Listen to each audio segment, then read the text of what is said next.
Welcome to the shadowy realm where medieval alchemy danced between salvation and damnation, where learned men toiled in secret chambers pursuing forbidden knowledge that could either transform base metals into gold or condemn their very souls to eternal torment. Before we venture into these dark corners of history, I'm curious to know where you're joining me from tonight and what time it is in your corner of the world. Whether you're settling in for the evening in Prague or greeting the dawn in Tokyo, I'm grateful to have you here for this journey into one of history's most misunderstood arts. If you find yourself drawn to these explorations of humanity's darker chapters, that subscribe button awaits your touch, ensuring you never miss our descents into the forgotten realms of the past. Now dim the lights and let your mind wander with me to a time when the boundary between science and sorcery was razor thin, and a single misstep could mean the difference between enlightenment and the executioner's block. The medieval world was a place of profound contradictions, where the light of knowledge flickered precariously against the overwhelming darkness of ignorance and superstition. In this twilight realm, alchemy emerged not merely as a primitive precursor to chemistry, but as something far more dangerous and seductive. It was a forbidden art that promised to unlock the very secrets of creation itself, to transmute not only metals, but the human soul. Picture, if you will, a stone chamber hidden beneath the foundations of a monastery. The air hangs thick with the acrid smoke of sulfur and mercury, while strange symbols cover every surface, their meanings known only to the initiated. Here, by the guttering light of candles, a hooded figure hunches over bubbling retorts and glowing furnaces, seeking to accomplish what God Himself had done in the act of creation. This was the alchemist's domain, a place where the sacred and the profane merged into something altogether more sinister. To understand the true darkness that lurked within medieval alchemy, we must first grasp how deeply it was intertwined with the spiritual and political fabric of its time. The Catholic Church, that towering institution which dominated every aspect of medieval life, viewed alchemy with a mixture of fascination and terror. On one hand, many churchmen were themselves practitioners, seeing in the art a way to understand God's creation more intimately. On the other, the church hierarchy recognized the inherent danger in allowing common men to believe they could manipulate the fundamental forces of existence. The very foundations of alchemical practice rested upon a worldview that was both profoundly Christian and subtly heretical. Alchemists believed that all matter possessed a spiritual essence, that the physical and metaphysical worlds were inextricably linked. This wasn't merely about turning lead into gold, though that remained the most famous and coveted goal. It was about achieving what they called the great work, the magnum opus, a process that would culminate in the creation of the philosopher's stone, a substance that could not only transmute base metals, but grant eternal life and perfect wisdom. But herein lay the first seeds of darkness. In claiming they could create such a stone, alchemists were essentially claiming they could replicate or even surpass divine power. They sought to become like gods themselves, masters of life and death, creators of perfection in an imperfect world. The hubris inherent in such claims did not go unnoticed by church authorities, who began to see in alchemy not just a natural philosophy, but a challenge to the very order that God had established. The language of alchemy was deliberately obscure, shrouded in symbols and metaphors that served both to protect its secrets and to hide its practitioners from persecution. Mercury, sulfur, and salt became the three philosophical principles representing spirit, soul, and body respectively. The union of the Red King and White Queen symbolized the marriage of opposites necessary for transmutation. Dragons devouring their own tails represented the cyclical nature of the alchemical process. But beneath these seemingly innocent symbols lay darker implications. Consider the concept of the nigrado, the blackening, the first stage of the alchemical process. This wasn't merely a chemical operation, but a spiritual one representing the death and putrefaction necessary before rebirth could occur. Alchemist spoke of killing the king, of dissolving the perfect into its constituent chaos before it could be reborn in a higher form. The imagery was violent, disturbing, and to many minds, blasphemous. How could good Christians speak so casually of death and dissolution, even in metaphorical terms? The practitioners themselves were often men who lived on the margins of society, scholars who had perhaps delved too deeply into forbidden texts, physicians who had grown dissatisfied with the limitations of conventional medicine, or simply desperate souls seeking the wealth that successful transmutation would bring. They gathered in secret societies, bound together by oaths of secrecy and shared pursuit of knowledge that the world deemed dangerous. One of the most notorious figures in medieval alchemy was the mysterious Ga, whose true identity remains shrouded in controversy. Some claim he was the 8th century Islamic scholar, Jabir ibn Hayyan, while others believe Guibert was a pseudonym used by various European alchemists. Regardless of his true identity, the works attributed to Ga were filled with processes that seemed to border on the demonic. He wrote of creating artificial life, of substances that could eat through any material, of powders that could kill with the slightest touch. The pursuit of the philosopher's stone led many alchemists down increasingly dark paths. Some began to experiment with human subjects, believing that the same principles that could transmute metals could also transform the human body and soul. There were whispered rumors of alchemists who attempted to create homunculi, artificial humans grown in glass vessels fed on blood and other unspeakable substances. These creatures, if they existed at all, were said to possess knowledge beyond mortal comprehension, but at a cost that no righteous person should pay. The economic implications of alchemy were equally disturbing. If someone could truly transmute base metals into gold, they could destabilize entire kingdoms overnight. The careful balance of power that existed between monarchs, merchants, and the church depended upon the scarcity and intrinsic value of precious metals. A successful alchemist could, in theory, destroy this balance, flooding the market with gold and rendering the currency worthless. It's no wonder that many rulers viewed alchemists with suspicion, even as they secretly funded their research in hopes of gaining an advantage over their rivals. The workshop of a medieval alchemist was a place that would have seemed like a vision of hell to most contemporary observers. The air rire of chemicals and burning substances creating an atmosphere that was both literally and figuratively toxic.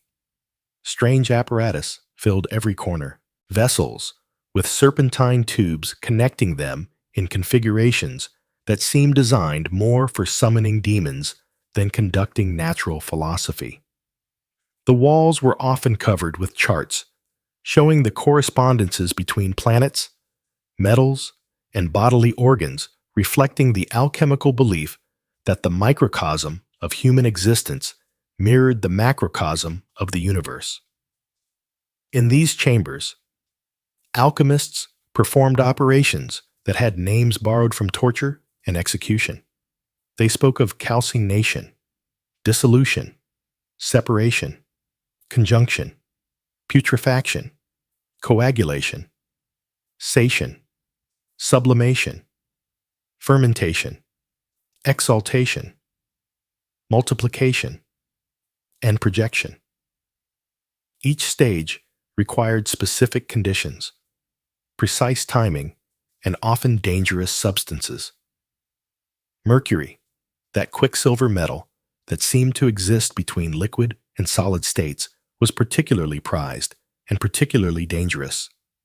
Its vapors could drive men mad, causing tremors, memory loss, and eventually death.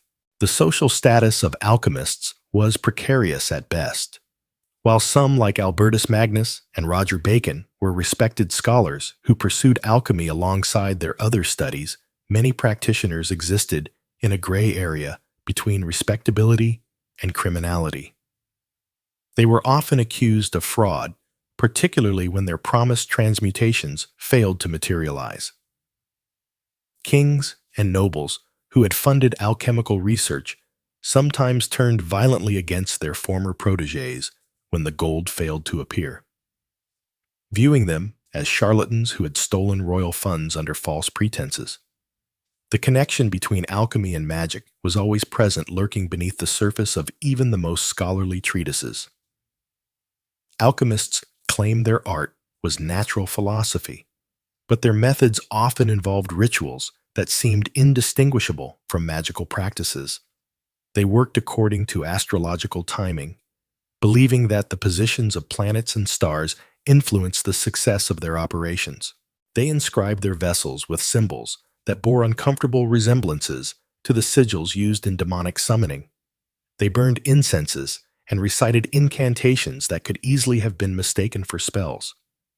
Perhaps most disturbing of all was the way alchemy began to influence medical practice.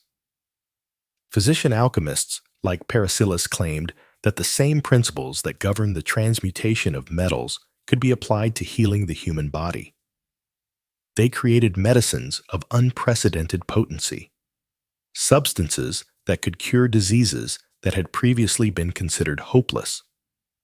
But these same medicines were often poisons in larger doses, and the line between healing and harming became increasingly blurred. The pursuit of the elixir of life, that legendary substance that could grant immortality, led some alchemists to experiment with increasingly exotic and dangerous materials. They distilled the blood of young men, believing it contained the essence of vitality. They sought to extract the quintessence from precious stones, plants, and even human remains. Some claimed to have discovered methods for preserving the body indefinitely, creating what they called the philosophical mercury that could prevent decay and death. But perhaps the darkest aspect of medieval alchemy was its relationship with power and corruption.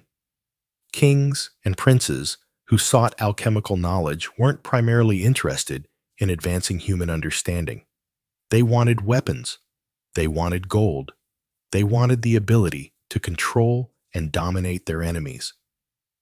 The knowledge that alchemists possessed could be used to create poisons that left no trace explosives that could bring down castle walls or acids that could eat through the strongest armor. The famous alchemist John Dee, who served as an advisor to Queen Elizabeth there, exemplified this dangerous intersection of knowledge and power.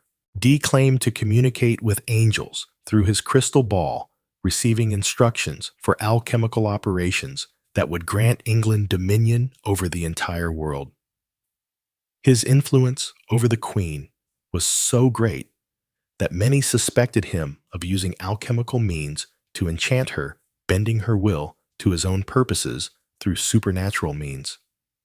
The workshop practices of medieval alchemists often involved procedures that seemed designed to blur the line between the scientific and the supernatural.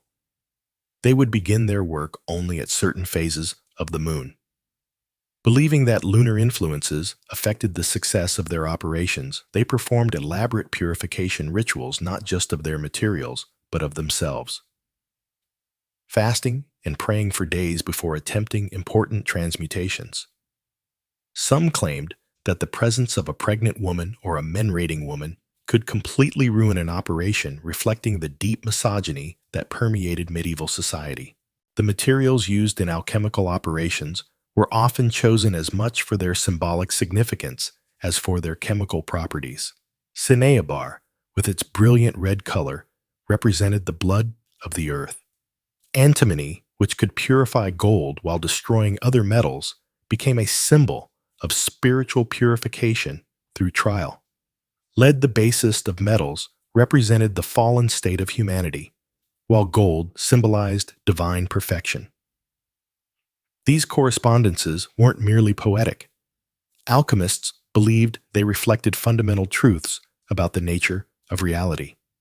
The process of creating the philosopher's stone was said to take years or even decades, requiring not just technical skill, but spiritual development on the part of the alchemist. Many practitioners claimed that the stone could only be created by someone who had achieved a state of moral and spiritual perfection, someone who had overcome the base desires of human nature, just as the stone overcame the base nature of common metals. This belief led some alchemists to embrace extreme aesthetic practices, depriving themselves of food, sleep, and human companionship in pursuit of the purity necessary for their work. But the pursuit of perfection often led to its opposite. Cut off from normal human society, working in isolation with dangerous materials, and exposed to toxic fumes, many alchemists began to exhibit signs of madness. They became obsessed with their work, to the exclusion of all else, neglecting their families, their health, and their souls. Some claimed to receive visions of the secret processes they needed to complete their work, but others around them suspected these visions were symptoms of mercury poisoning or simple insanity. The economic impact of alchemy extended far beyond the workshops of individual practitioners. The promise of cheap gold attracted investment from merchants and nobles who saw the potential for enormous profits. Entire fortunes were spent funding alchemical research money that could have been used to improve the lives of common people or fund more practical endeavors. When these investments inevitably failed, the economic consequences rippled throughout society, contributing to the financial instability that plagued much of medieval Europe. The relationship between alchemy and the emerging universities was complex and often hostile. While some scholars embraced alchemical studies as a legitimate branch of natural philosophy, others viewed it as a corruption of true learning. The universities were supposed to be places where knowledge was shared openly, but alchemy demanded secrecy. Academic debates were meant to be conducted through rational argument, but alchemical disputes often involved accusations of incompetence, fraud, or even demonic influence. The tools and apparatus used by medieval alchemists were marvels of ingenuity, but they were also instruments of potential destruction. The Athanor, or philosopher's furnace, could reach temperatures that no ordinary fire could match, hot enough to melt metals that had never been liquefied before. The Pelican, a vessel designed for continuous circulation of liquids, could concentrate substances to dangerous levels of potency. The YIC, used for distillation, could separate the most volatile and reactive components from apparently stable compounds. These devices weren't just laboratory equipment. They were sources of power that could be turned to destructive purposes. The same techniques used to purify metals could be used to concentrate poisons. The same furnaces used for transmutation could be used to create weapons of unprecedented destructive capability. Some alchemists openly boasted of their ability to create Greek fire, that legendary incendiary weapon that could burn on water and couldn't be extinguished by conventional means. The secrecy that surrounded alchemical practice wasn't just about protecting trade secrets, it was about survival. In a world where the church could condemn someone as a heretic for holding the wrong opinions about transubstantiation, the alchemical claim to be able to transform substances at their fundamental level was inherently dangerous. The Inquisition kept careful watch on alchemical practitioners, always ready to investigate claims of demonic influence or heretical beliefs. The coded language that alchemists used to describe their processes served multiple purposes. It protected them from persecution by making their work incomprehensible to outsiders. It also created a sense of exclusivity and mystery that attracted new practitioners. But perhaps, most importantly, it allowed them to make claims that couldn't be easily tested or disproven. When an alchemical operation failed, The practitioner could always claim that the failure was due to misunderstanding the coded instructions rather than to any fundamental flaw in the theory. The influence of alchemy on medieval medicine was particularly troubling. Physician alchemists claimed that diseases were caused by imbalances in the body's fundamental principles, just as impure metals were caused by imbalances in their elemental composition. This led to treatments that were often more dangerous than the diseases they were meant to cure. Patients were given preparations containing mercury arsenic and other toxic substances justified by the belief that these poisons could be transformed into medicines through proper alchemical preparation. The quest for the universal solvent, a substance that could dissolve anything, exemplified the dangerous ambitions of medieval alchemists. Such a substance would have been incredibly valuable for extracting precious metals from ores or for medical applications. But it would also have been a weapon of unimaginable destructive power. The very idea of creating something that could dissolve any container, any barrier, any defense should have given pause to anyone who considered the implications. The alchemical concept of correspondence, the belief that everything in the universe was connected to everything else through hidden sympathies and influences, led to practices that modern minds would consider delusional at best and dangerous at worst. Alchemists believed that operations performed on metals could influence human health, that the creation of artificial gold could grant the creator supernatural powers, that the success or failure of their work depended on their moral state and spiritual development. As we delve deeper into the darkness that surrounded medieval alchemy, we begin to see how this supposedly noble pursuit of knowledge became entangled with humanity's basest desires for power, wealth, and dominion over others. The alchemist's laboratory was not just a place of learning, but a forge where ambition and desperation were transmuted into practices that threatened the very foundations of medieval society. The apprenticeship system that governed the transmission of alchemical knowledge was particularly prone to abuse. Young men desperate to learn the secrets of transmutation would indenture themselves to masters who might or might not possess genuine knowledge.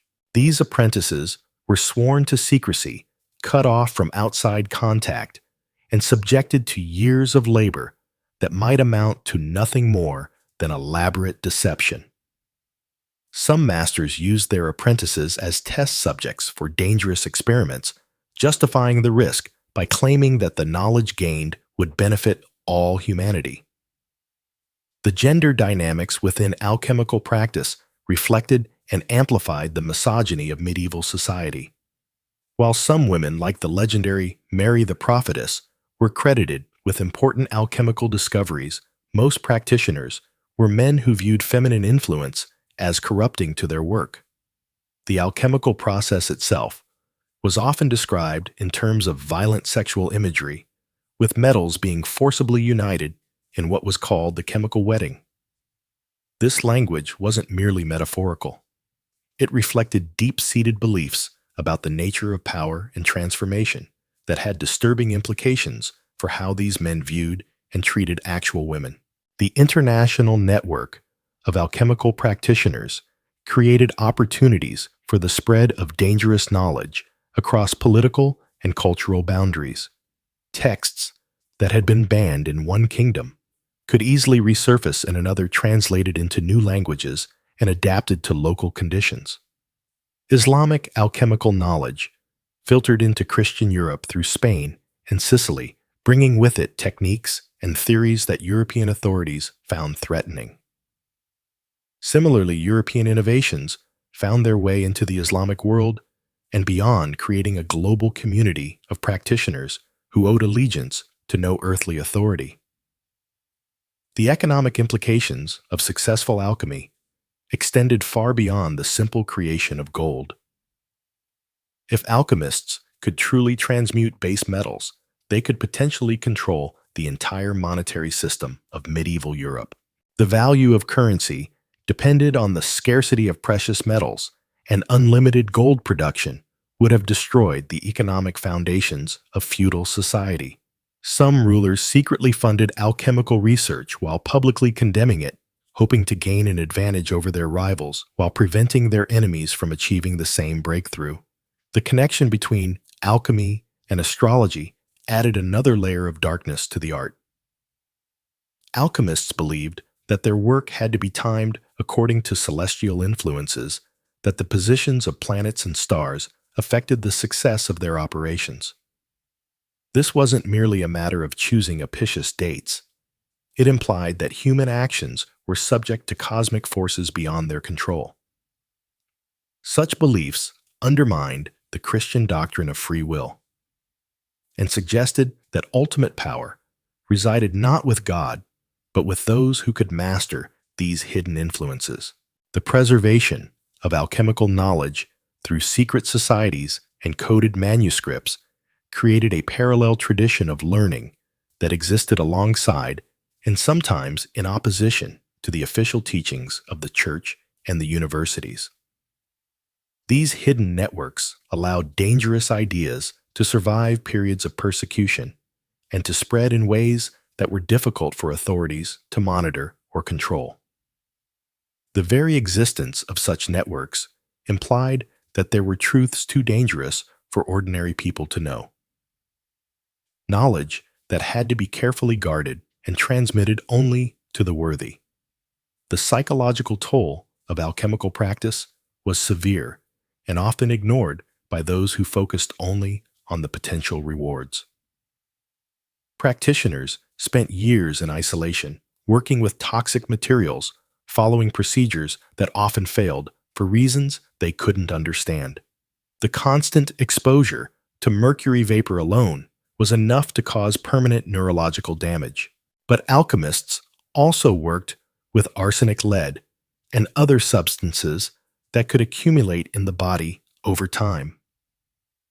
The mental effects of this chronic poisoning were often mistaken for divine inspiration or demonic influence, further blurring the line between science and superstition. The quest for artificial life represented perhaps the darkest ambition of medieval alchemy. Some practitioners claimed to have created homunculi, tiny artificial humans grown in glass vessels through alchemical processes. These creatures were said to possess supernatural knowledge and abilities. But their creation required materials and procedures that would have horrified any decent person. The very attempt to create life artificially was seen by many as an usurpation of divine prerogative. A sin so grave that it warranted the most severe punishment. The influence of alchemy on medieval warfare was profound and largely hidden from historical records. Alchemists who served military leaders weren't just creating better alloys for weapons and armor. They were developing incendiary compounds, toxic gases, and other weapons that challenged the Kioalic ideals of medieval combat. The knowledge of how to create such weapons was carefully guarded, but its existence changed the calculations of military planners and political leaders throughout Europe. The relationship between alchemy and emerging banking systems was complex and often corrupt. Merchants who claimed to have alchemical knowledge could attract investors and creditors who hoped to profit from transmutation. Some used this supposed knowledge to justify elaborate financial schemes that were essentially early forms of pyramid schemes or Ponzi schemes. When these schemes inevitably collapsed, they often took entire merchant houses and banking families down with them, contributing to the economic instability that plagued much of medieval Europe. The medicinal applications of alchemy were particularly dangerous because they combined genuine therapeutic effects with toxic side effects in ways that weren't well understood. Alchemical preparations containing mercury or antimony might indeed cure certain diseases, but they could also cause permanent damage to the nervous system, kidneys, or other organs. Patients who recovered from their original illness might find themselves suffering from new ailments caused by their treatment, creating a cycle of dependency on increasingly exotic and dangerous remedies. The spiritual claims of alchemy were perhaps the most insidious aspect of the art, because they offered apparent religious justification for practices that were fundamentally materialistic and self-serving. Alchemists claimed that their work was a form of prayer, that the transmutation of metals was a reflection of the soul's journey toward perfection, that the philosopher's stone was a symbol of divine grace. These claims allowed them to present their pursuit of wealth and power as a form of religious devotion, making it more difficult for church authorities to condemn their activities without appearing to oppose spiritual development itself. The environmental impact of medieval alchemical practice was severe and largely ignored by practitioners who were focused on their immediate goals. The furnaces used for transmutation consumed enormous quantities of wood and charcoal, contributing to deforestation around major centers of alchemical activity. The toxic waste products of failed experiments were often simply dumped into rivers or buried in shallow pits, contaminating water supplies and soil for generations. The very air around alchemical workshops was poisoned by the constant emission of mercury vapor, sulfur compounds, and other toxic gases. As we reach the end of our exploration into the dark heart of medieval alchemy, we're left with a sobering understanding of how humanity's noblest aspirations can become corrupted when they're pursued without regard for moral constraints or social responsibility. The alchemists of the Middle Ages weren't evil men for the most part. They were seekers of knowledge, driven by curiosity and ambition, hoping to unlock secrets that would benefit all humanity. But their methods, their secrecy, and their willingness to ignore the potential consequences of their work created a tradition that was as dangerous as it was alluring. The legacy of medieval alchemy extends far beyond the eventual development of modern chemistry. It established patterns of secretive research of knowledge hoarded by elites of technological development, pursued without regard for its social implications. These patterns would resurface again and again throughout history, from the alchemical workshops of the Renaissance to the secret laboratories of the atomic age.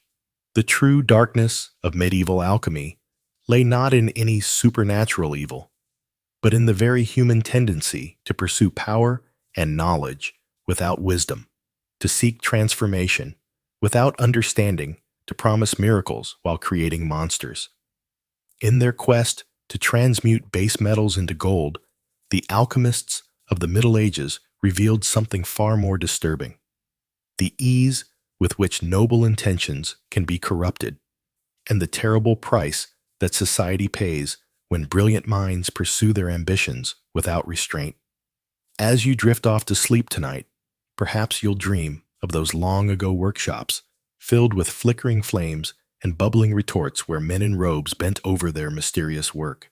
But remember that the real horror of medieval alchemy wasn't in its failures, but in its partial successes, the moments when practitioners glimpsed genuine power and chose to pursue it regardless of the cost. The medieval world was shrouded in mystery, but none more perilous than the shadowy practice of alchemy. While most peasants toiled in the fields under the watchful eye of their lords, a select few dared to delve into forbidden knowledge that promised untold power. These weren't the learned scholars of great universities, but desperate souls dwelling on the fringes of society, conducting their experiments in hidden cellars and abandoned monasteries far from the prying eyes of church authorities. You see, by the 14th century, alchemy had evolved far beyond the simple transmutation of base metals into gold. It had become something darker, something that threatened the very foundations of medieval society. The alchemists of this era weren't content with mere wealth. They sought the ultimate prize, the creation of life itself, the power to cheat death, and dominion over the natural world that God had ordained. Consider the case of Brother Marcus, a Benedictine monk, who abandoned his vows in 1347 to pursue the great work. In the dank cellars beneath the ruins of an abandoned prairie, he constructed an elaborate laboratory filled with glass vessels, furnaces, and arcane instruments. His journals, discovered centuries later, reveal experiments that would make even modern scientists recoil in horror. He wrote of creating artificial beings, hunuli, by combining human blood with mercury and sulfur under specific astrological conditions. The process itself was a grotesque mockery of divine creation. Marcus would begin during the dark of the moon, when malevolent spirits were said to be most active.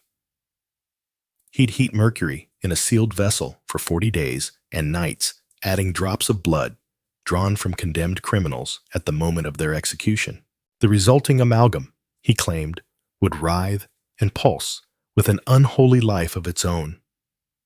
But Marcus wasn't working alone. Across Europe, a network of rogue alchemists shared their forbidden knowledge through coded manuscripts and secret symbols carved into monastery walls.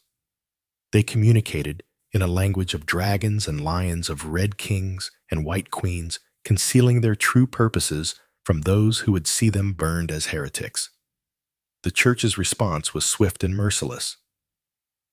Pope Innocent IV issued the papal bull Spondent Quas non exhibent in 1317, explicitly condemning alchemical practices as works of the devil. Yet this only drove the practitioners deeper underground, making their work more dangerous and their methods more extreme.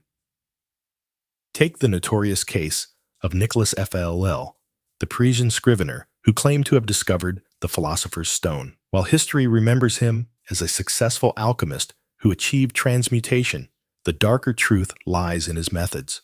Fll's workshop, hidden beneath his scriptorium, was a channel house of experimentation. He used human remains, grave dirt, and the blood of newborns in his work, believing that life essence was the key component in his elixir of immortality. The psychological toll on these practitioners was immense. Prolonged exposure to mercury vapors caused tremors, hallucinations, and gradual mental deterioration. Many alchemists reported vivid dreams where demons instructed them in their work, and some claimed to have made pacts with infernal powers in exchange for knowledge. The line between scientific inquiry and demonic possession became increasingly blurred. What made medieval alchemy particularly insidious was its parasitic relationship with legitimate learning. Monasteries, the centers of scholarly activity, became breeding grounds for heretical practices. Monks with access to ancient texts and laboratory facilities found themselves drawn into increasingly dangerous experiments. The very institutions meant to preserve Christian knowledge became corrupted from within. The alchemists developed an elaborate mythology around their work, claiming descent from Hermes Trismegistus and drawing upon Islamic, Jewish, and pagan traditions. They believed that through their art they could reverse the fall of man and return to the primordial state of Adam before the corruption of sin. This wasn't mere metallurgy. It was a direct challenge to Christian doctrine. The equipment alone tells a story of obsession and danger. Alchemical laboratories were filled with pelicans and retorts, each designed for specific stages of the great work. The smell of sulfur and burning metals permeated these spaces, while the constant heat from furnaces made them nearly unbearable. Many alchemists suffered severe burns and lung damage from their work. Yet they persisted, driven by visions of ultimate power. Perhaps most disturbing were the human experiments. Medieval alchemists believed that the microcosm of the human body reflected the macrocosm of the universe. They conducted vivisections on condemned criminals and the mentally ill, seeking to understand the seat of the soul and the mechanism of life itself. These practices, conducted in secret, and without any ethical constraints represented a complete abandonment of Christian morality. The social impact of alchemy extended far beyond individual practitioners. Entire communities could be thrown into chaos when an alchemist's experiments went wrong. Toxic fumes poisoned wells, strange fires consumed buildings, and unexplained illnesses spread through populations. The people lacking any understanding of chemistry attributed these disasters to witchcraft and demonic influence, leading to witch hunts and mass hysteria. The economic disruption was equally severe. Alchemists' claims of being able to produce gold led to widespread counterfeiting and currency manipulation.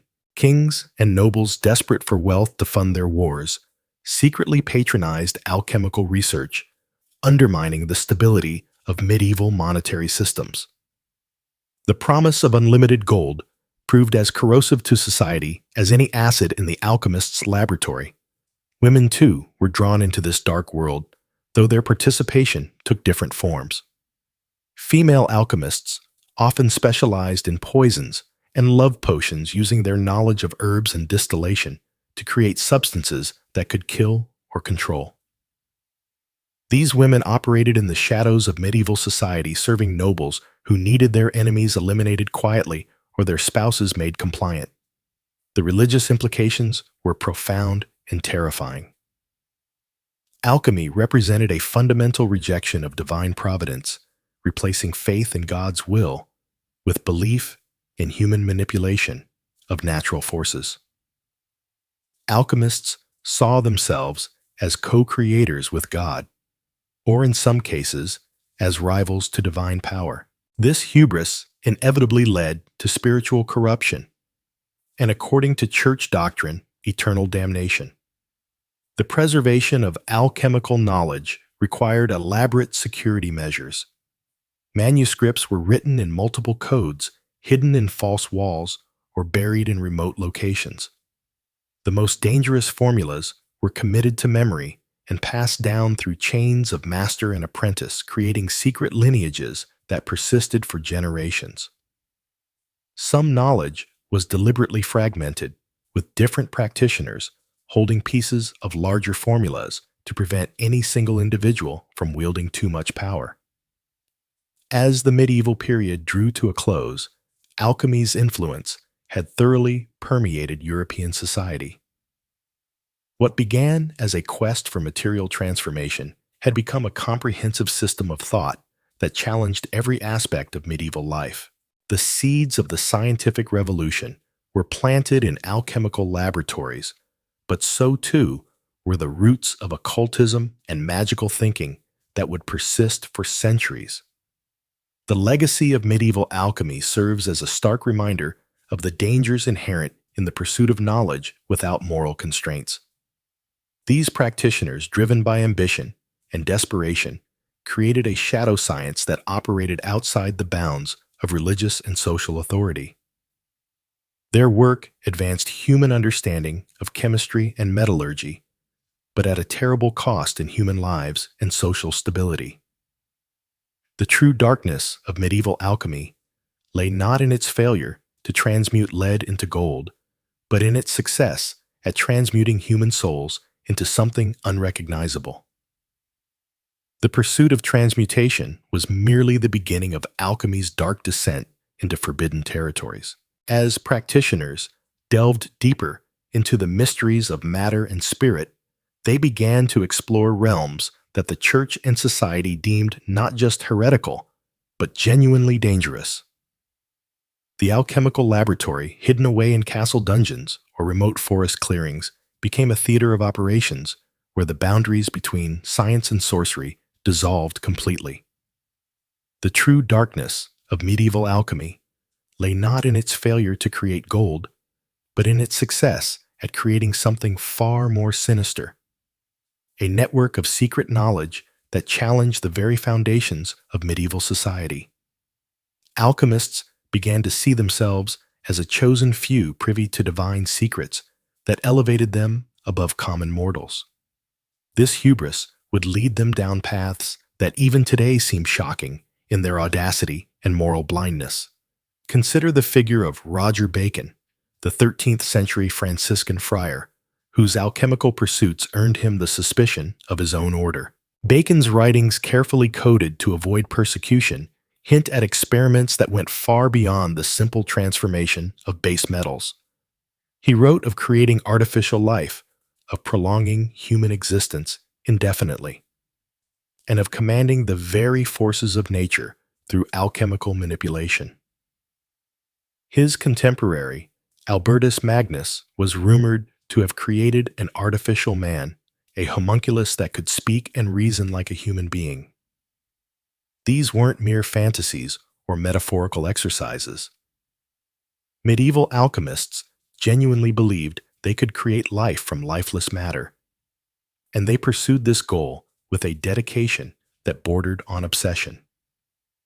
The process of creating a homunculus, as described in alchemical texts, involved combining human bodily fluids with various metals and minerals, then subjecting the mixture to precise heating and cooling cycles over periods of months or even years. The ethical implications of such experiments were either ignored or rationalized away through elaborate theological justifications. The alchemical pursuit of immortality proved even more dangerous. Unlike modern medical research, which seeks to extend healthy human life, medieval alchemists often pursued immortality through means that required the exploitation or destruction of others. The legendary philosopher's stone was said by some practitioners to require human sacrifice for its creation. Nicholas Fll, perhaps the most famous alchemist of the medieval period, was rumored to have achieved immortality through his alchemical work, but whispers followed him throughout his life about the true source of his longevity. These whispers weren't entirely unfounded. Alchemical texts from the period contain disturbing references to the use of human blood organs and other bodily materials in various experiments. The line between alchemy and necromancy became increasingly blurred as practitioners sought to harness the life force itself. Some alchemists claimed that the essence of youth could be extracted from the young and transferred to the aged, leading to horrifying experiments that would not be out of place in the darkest horror stories. The secrecy that surrounded these practices only intensified their sinister nature. Alchemists developed elaborate systems of symbols, codes, and metaphors to conceal their work from prying eyes. What appeared to be a recipe for transmuting lead into gold might actually be instructions for creating deadly poisons or performing ritual magic.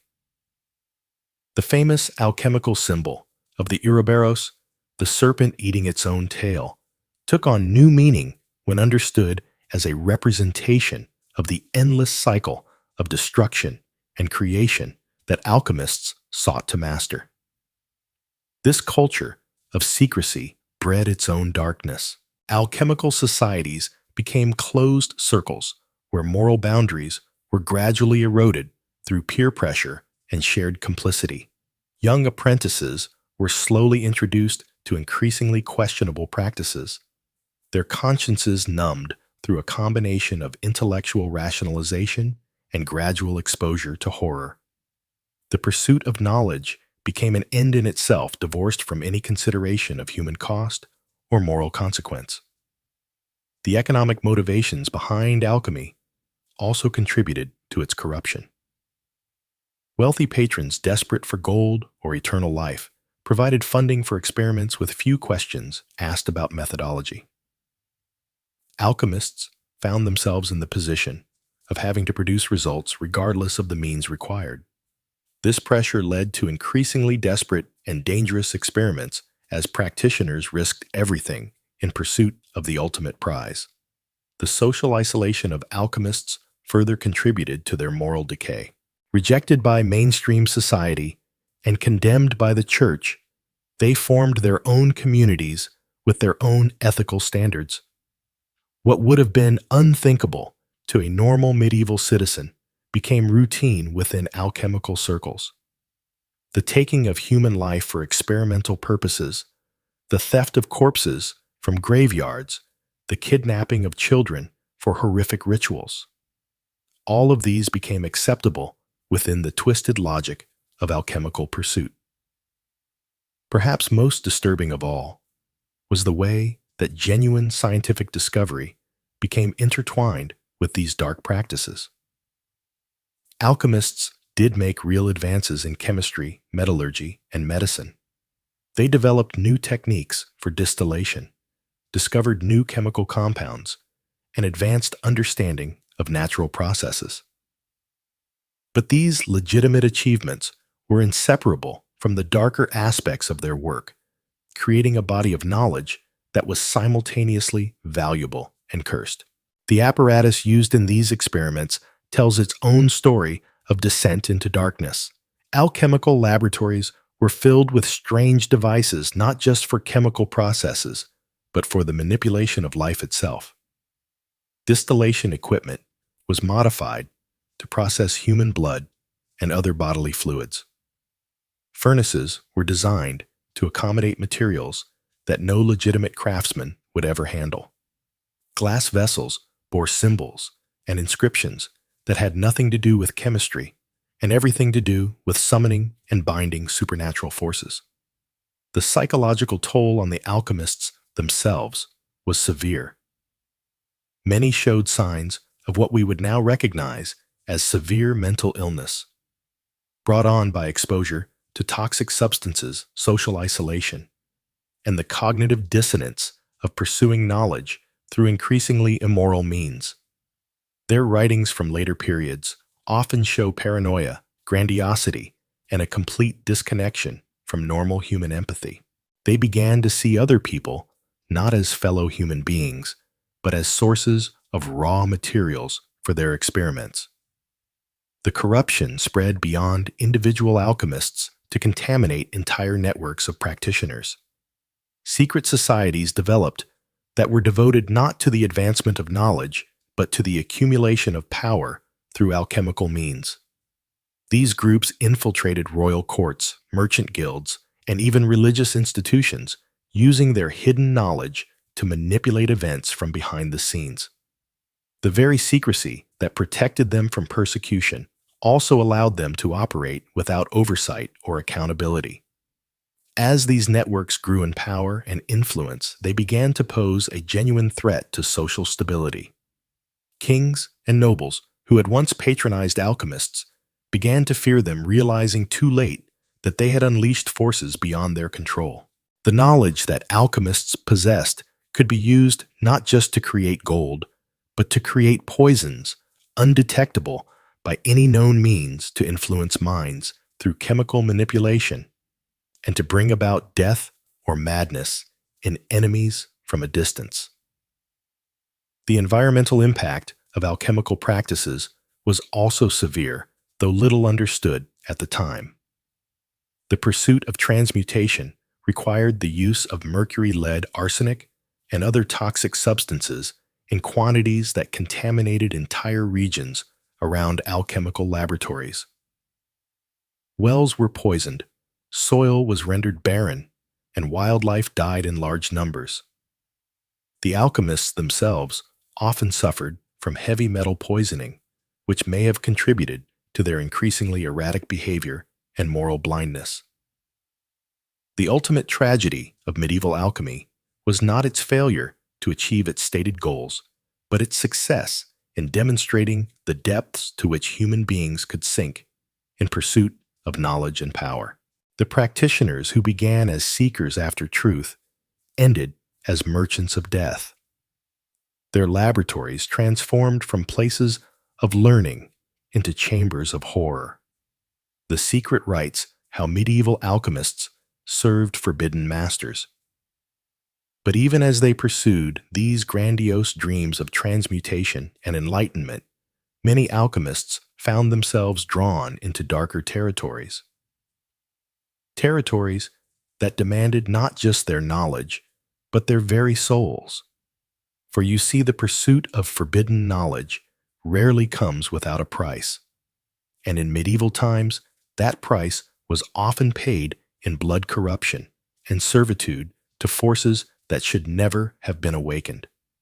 Consider the shadowy figure of Brother Augustine, a Franciscan monk, who operated a clandestine laboratory beneath the monastery of Sandon in the 13th century. By day, he ministered to the sick and tended to his religious duties with apparent devotion. By night, he descended into chambers carved from living rock, where the air hung thick with sulfurous vapors and the walls bore inscriptions in languages that predated Christ himself. Augustine's journals, discovered centuries later, bricked up behind a false wall, reveal the gradual corruption of a man who began with noble intentions. His early entries speak of wanting to create medicines for the poor, to transmute lead into gold, to fund the monastery's charitable works. You see, Augustine had made contact with something through his alchemical workings, something that offered him power beyond his wildest dreams, but demanded ever greater sacrifices in return. At first it was simple enough. A few drops of his own blood mixed into the crucible. The sacrifice of laboratory animals during specific lunar phases. But the demands escalated, as they always do, when one trafficked to graveyards where Augustine would harvest bone dust from the recently buried. They tell of midnight rituals conducted in hidden chambers where he would burn offerings of rare herbs while chanting incantations that made his throat bleed from the very act of speaking them. And they reveal the ultimate horror that Augustine was not working alone but was part of a network of corrupted alchemists spread across medieval Europe, all serving the same dark masters. This network, which they called the Order Mortis AA, or the Order of the Golden Death, represented the shadow side of medieval alchemy. While public effie-facing alchemists like Albertus Magnus and Roger Bacon pursued their studies within the bounds of Christian doctrine, these secret practitioners delved into arts that would have seen them burned as heretics had their activities been discovered.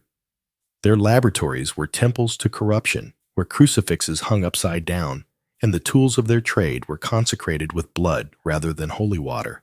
They worked not just with mercury and sulfur, but with substances that defied natural law, powdered meteorites that glowed with their own inner light, crystallized essences extracted from the dying breath of plague victims, oils distilled from plants that grew only in soil soaked with innocent blood. The rituals they performed were grotesque parodies of the Christian Mass, where a priest would elevate the host. These corrupted alchemists would raise vessels filled with bubbling concoctions of human bile and molten silver. Where hymns should have been sung, they chanted formula in the Enochian tongue, each syllable causing the very air to shimmer with malevolent energy. Their goal was nothing less than the complete inversion of the natural order. They sought not the philosopher's stone of legend, but something far more sinister, the lapis mortis, or death stone, a substance that could grant immortality through the consumption of life force itself. To create this abomination required the systematic corruption of every element involved in its creation. Water had to be drawn from wells poisoned with the bones of saints. Fire had to be kindled with wood from trees struck by lightning during thunderstorms. Earth had to be gathered from the sites of mass graves, and air had to be captured during the final exhalations of those dying in despair. Each component carried within it not just physical properties, but spiritual corruption that infected everything it touched.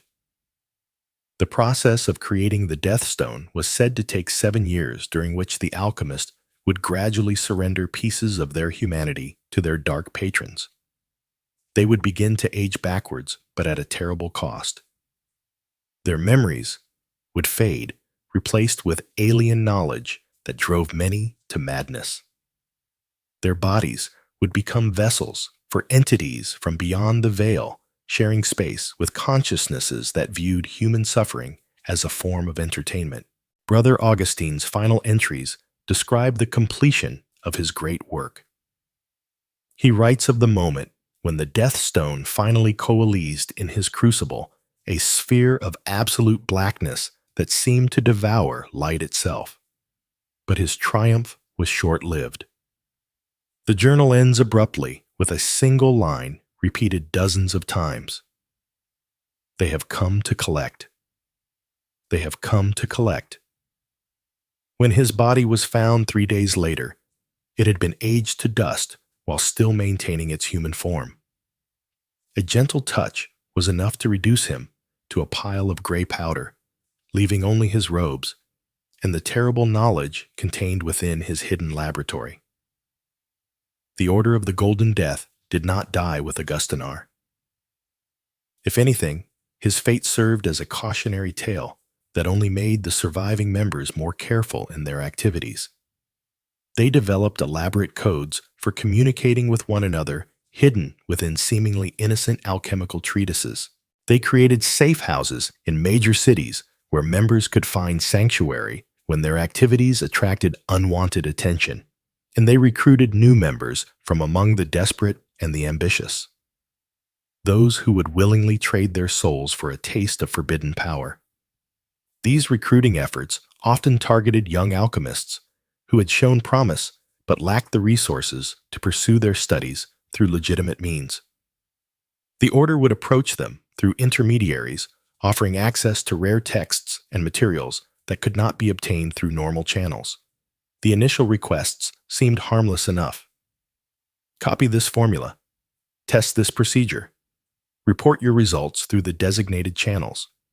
But with each task completed, the young alchemist would find themselves drawn deeper into the Order's web of corruption. The formulas they copied contained hidden meanings that only became clear when combined with others. The procedures they tested required increasingly questionable materials, and the results they reported were used to further the Order's ultimate goal of opening permanent gateways between our world and the realms of their dark patrons. One such recruit was Elena of Padua, a brilliant young woman who had disguised herself as a man to study at the university. Her natural talent for alchemical work caught the attention of Order representatives who saw in her both potential and vulnerability. Trapped between her desire for knowledge and the constant fear of discovery, Elena was particularly susceptible to their offers of assistance. They provided her with a private laboratory where she could work without fear of exposure. They gave her access to texts that had been banned by the Church for centuries, and they offered her a chance to pursue the great work without the constant interference of male colleagues who questioned her right to study alongside them. What Elena didn't realize was that her new patrons were slowly corrupting her research. The texts they provided had been altered in subtle ways, introducing blasphemous elements into otherwise legitimate alchemical procedures. The laboratory they gave her was built over a site where the Order had conducted human sacrifices for decades, and the very walls were saturated with malevolent energy that influenced her thinking. Gradually, Elena's work began to change. Her early experiments with plant essences gave way to studies of animal humors. Her attempts to purify base metals evolved into efforts to corrupt precious ones, and her quest for the Philosopher's Stone transformed into something far more sinister: the creation of homunculi, artificial beings animated by trapped human souls.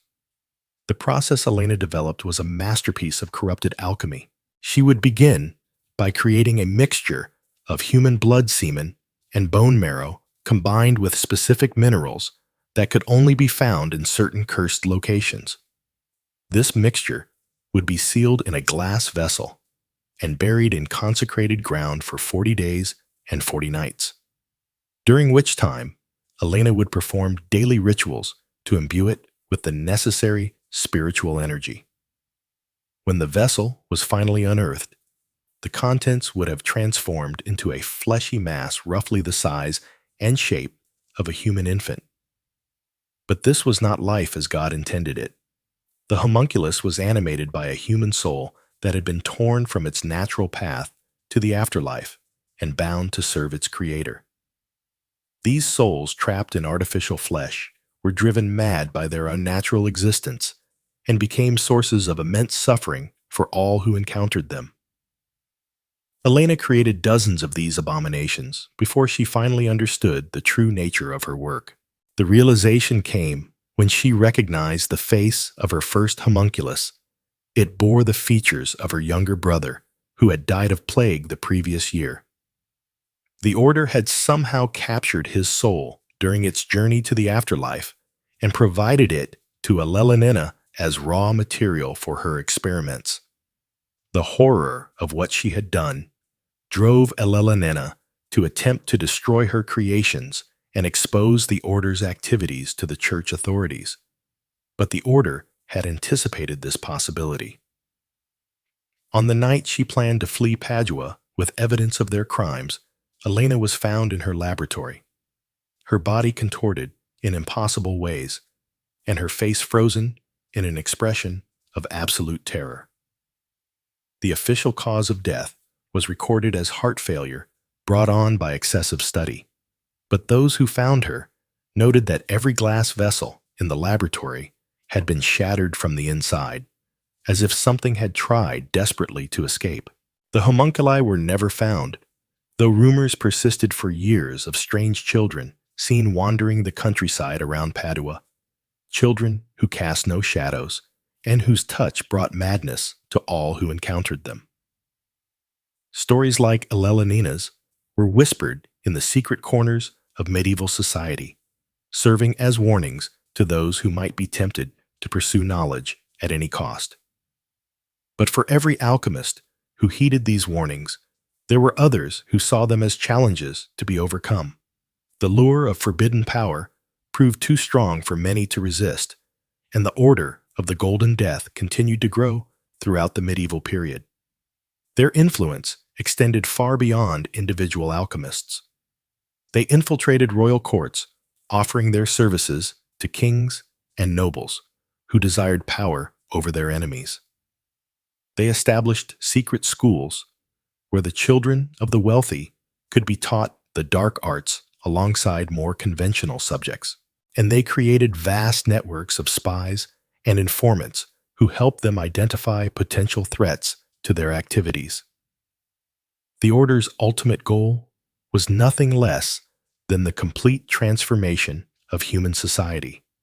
They believed that by corrupting enough individuals and introducing sufficient chaos into the world, they could weaken the barriers between dimensions and allow their otherworldly patrons to manifest permanently in our reality. This would usher in a new age where the natural order would be overturned and those who had served the dark powers would be rewarded with dominion over the corrupted earth. To achieve this goal, they needed to corrupt not just individual alchemists, but the very practice of alchemy itself.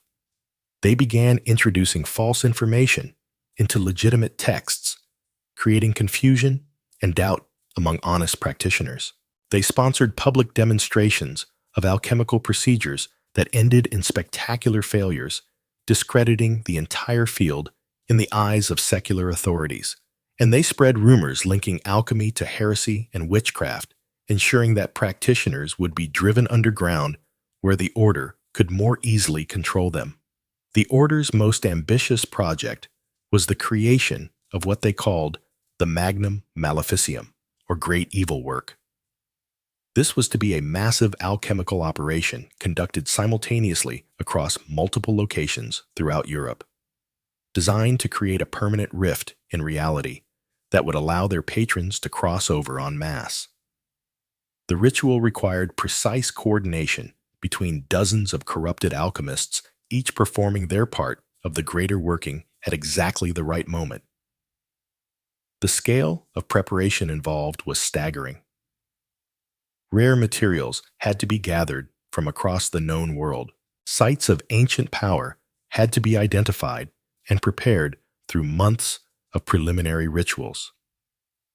And the timing had to be calculated to coincide with a rare astronomical alignment that occurred only once every several centuries. For 3 years, The order worked toward this goal, sacrificing everything in pursuit of their ultimate victory. They abandoned all pretense of secrecy, openly recruiting new members and establishing laboratories in major cities throughout Europe. They assassinated church officials who investigated their activities too closely, and they began stockpiling the massive quantities of corrupted materials necessary for their great working. But their hubris proved to be their downfall. The scale of their activities finally attracted the attention of the church's most elite investigators. Men who had been trained specifically to combat supernatural threats, led by a mysterious figure known only as Father Morai. These investigators began systematically hunting down order members and destroying their laboratories. Father Morai was himself a former alchemist, one who had glimpsed the true nature of the forces the order served and dedicated his life to opposing them. He understood their methods because he had once practiced them himself, and he knew their weaknesses because he had once shared them.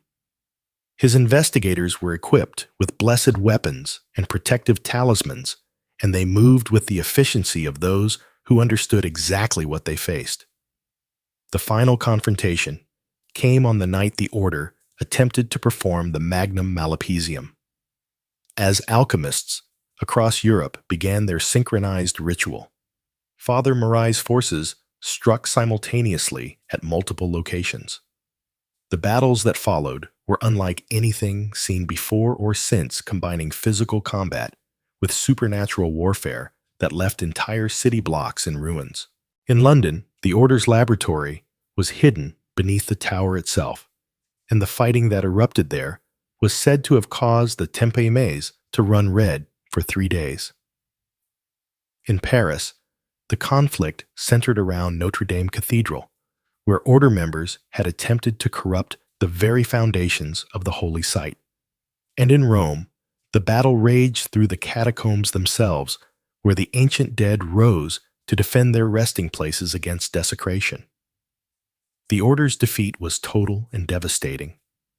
Those members who were not killed in the fighting were subjected to special church tribunals that condemned them to fates worse than mere execution.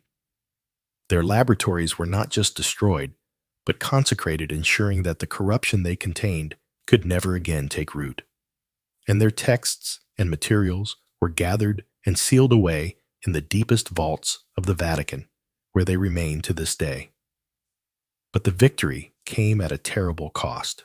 The incomplete Magnum Maleficium had still managed to weaken the barriers between worlds, creating dozens of small rifts that allowed lesser entities to slip through into our reality. These creatures, feeding on human fear and suffering, became the basis for many of the monster legends that plagued Europe for centuries afterward. Moreover, the destruction of the Order scattered its surviving members across the globe, where they established new cells and began the slow process of rebuilding their organization. They learned from their mistakes, becoming more secretive and more careful in their recruitment, and they adapted their methods to work within the changing intellectual climate of the Renaissance and beyond. The legacy of the Order of the Golden Death serves as a grim reminder of the dangers inherent in the pursuit of forbidden knowledge. Medieval alchemy, for all its genuine scientific achievements, also opened doors that should have remained closed. It attracted individuals who were willing to sacrifice not just their own humanity, but the safety of all mankind in pursuit of power and immortality. These corrupted practitioners left behind a trail of suffering that extended far beyond their own lifetimes. The entities they summoned did not simply vanish when their masters died. The rifts they opened did not automatically seal themselves, and the knowledge they accumulated did not disappear with them, but rather passed into the hands of new generations of seekers who believed they could succeed where their predecessors had failed. In the hidden archives of ancient monasteries and the secret vaults of noble families, fragments of their work still survive. Partial formulas written in languages that hurt the mind to read. diagrams of ritual circles that seem to shift and change when viewed directly, and warnings scrolled in margins by those who recognized the true nature of what they had discovered and tried desperately to prevent others from following the same dark path. The true horror of medieval alchemy's shadow side lies not in the dramatic battles between good and evil, but in the gradual corruption of individuals who began with noble intentions. Every member of the Order of the Golden Death started as someone seeking knowledge, healing, or enlightenment. But step by step, compromise by compromise, they allowed themselves to be drawn into practices that ultimately consumed not just their souls, but their very humanity. And perhaps most terrifying of all, they enjoyed it. The surviving records make clear that these corrupted alchemists took genuine pleasure in their dark work. They reveled in the power it gave them over others. They delighted in the forbidden knowledge they accumulated, and they found a twisted satisfaction in serving masters whose ultimate goal was the destruction of everything they had once held dear. This, then, was the true dark truth behind medieval alchemy. Not simply that it was dangerous or that it sometimes failed, but that it could transform good people into willing servants of evil. It offered a path to power that seemed reasonable and justified, but ultimately led to damnation for those who walked it too far. And it left behind a legacy of corruption that continues to influence the hidden corners of our world to this very day. The wise reader will take these words as both warning and wisdom. Knowledge is indeed power, but power without wisdom is destruction. The pursuit of truth is noble, but truth pursued without moral foundation becomes its own form of lie. And the desire to transcend human limitations while natural and understandable can lead to the loss of everything that makes us human in the first place. In the flickering candlelight of ancient laboratories, in the whispered incantations of forgotten rituals, and in the desperate screams of those who paid the ultimate price for forbidden knowledge, we can still hear the echoes of medieval alchemy's darkest secrets. The blood of innocence seeps deeper into the soil than anyone could have imagined. Behind the ritual circles and mystical symbols that common folk glimpsed in moonlit clearings lay a far more sinister truth. The Order of the Golden Death had successfully opened doorways that should never have been breached. From the void beyond came entities of such malevolence that even the most hardened alchemists recoiled in horror. These otherworldly beings demanded payment in the currency they valued most: human suffering and spiritual corruption. The Order, drunk on their newfound power, readily complied. They established underground chambers beneath monasteries and manor houses, spaces consecrated in reverse, where the screams of victims would never reach the surface. Here they conducted experiments that would make the creation of Hunkuli seem like child's play. The possessed alchemists began harvesting not just blood and organs, but the very essence of their victims' souls. They discovered methods to trap spiritual energy in crystalline matrices, creating what they called soul stones. These artifacts pulsed with trapped consciousness, the awareness of the murdered still intact within their glassy prisons. The stones became focal points for ritual magic of unprecedented power, but at a cost that would echo through generations. The corruption spread like a plague through the alchemical community. Masters who had spent decades seeking the philosopher's stone abandoned their noble pursuits for these darker arts.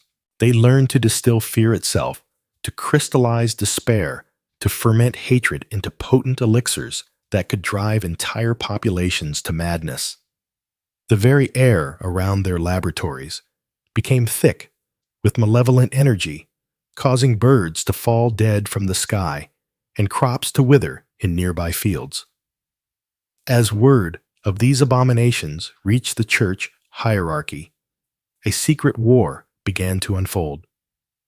Inquisitors, armed with blessed silver and holy water, descended upon suspected alchemical strongholds, only to find chambers empty, save for the lingering stench of sulfur and the faint echo of otherworldly laughter. The order had learned to hide their activities not just from prying eyes, but from the physical realm itself, conducting their work in spaces that existed between dimensions. The true horror was yet to come. The entities from beyond had not come merely to corrupt and destroy. They were scouts preparing the way for something far worse.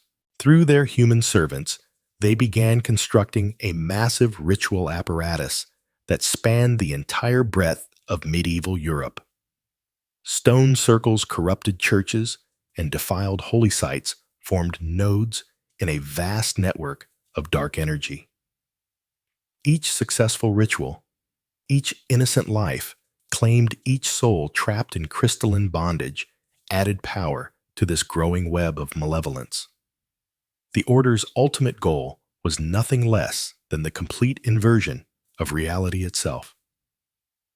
They sought to tear open a permanent gateway between dimensions, allowing their otherworldly masters to pour into the mortal realm like a tide of living nightmare. The philosopher's stone they had learned was never meant to transform lead into gold. It was a key, a cosmic tool designed to unlock the barriers between worlds and usher in an age of eternal darkness. Medieval chroniclers, those few who survived to record these events, wrote of strange portents in the final years before the Great Dying. The sun would sometimes appear black at noon, while the moon bled crimson light across the landscape. Animals were born with extra limbs or missing faces, and children spoke in tongues they had never learned. The very fabric of creation seemed to be unraveling at the seams. The church's response grew increasingly desperate. Entire monasteries were mobilized to pray without ceasing. Their voices raised in constant supplication against the growing darkness. Holy relics were moved in secret convoys, protected by knights who had taken vows of silence. The Pope himself was said to have performed rituals so ancient and terrible that they aged him a decade in a single night. His hair turning white and his eyes becoming pools of reflected starlight. But perhaps most terrifying of all was what happened to the common people caught in this supernatural war. Entire villages would simply vanish overnight, leaving behind only empty houses and the smell of burned offerings. Farmers would find their livestock arranged in precise geometric patterns, drained of blood, but showing no wounds. Children would disappear from their beds only to return days later, speaking of beautiful gardens where flowers grew from human bones and rivers ran with liquid silver. The Order's corruption had become so complete that they no longer resembled anything human. Their bodies, sustained by otherworldly energies, had begun to change. Some developed additional eyes that could see across dimensional boundaries. Others grew appendages that existed partially in other realms, allowing them to manipulate reality itself. Their very presence became toxic to normal humans, causing madness, illness, and spiritual decay in all who encountered them. The knowledge they had accumulated filled libraries that existed in folded space books, written in languages that predated human civilization. These tomes contained formula for unmaking the bonds that held atoms together, instructions for summoning beings whose names could not be spoken without tearing holes in reality, and maps of cosmic regions where the laws of physics were merely suggestions. As the medieval period drew to its close, the Order of the Golden Death stood on the verge of achieving their ultimate goal. The great ritual was nearly complete. The dimensional barriers worn thin by centuries of abuse. Soon they believed their otherworldly masters would stride forth into the mortal realm, and the age of humanity would end in an orgy of cosmic horror that would make their previous atrocities seem like gentle mercy. The legacy of medieval alchemy's darkest chapter serves as a warning that echoes through the ages. The pursuit of knowledge without wisdom, power without responsibility and transcendence without morality leads inevitably to corruption and destruction.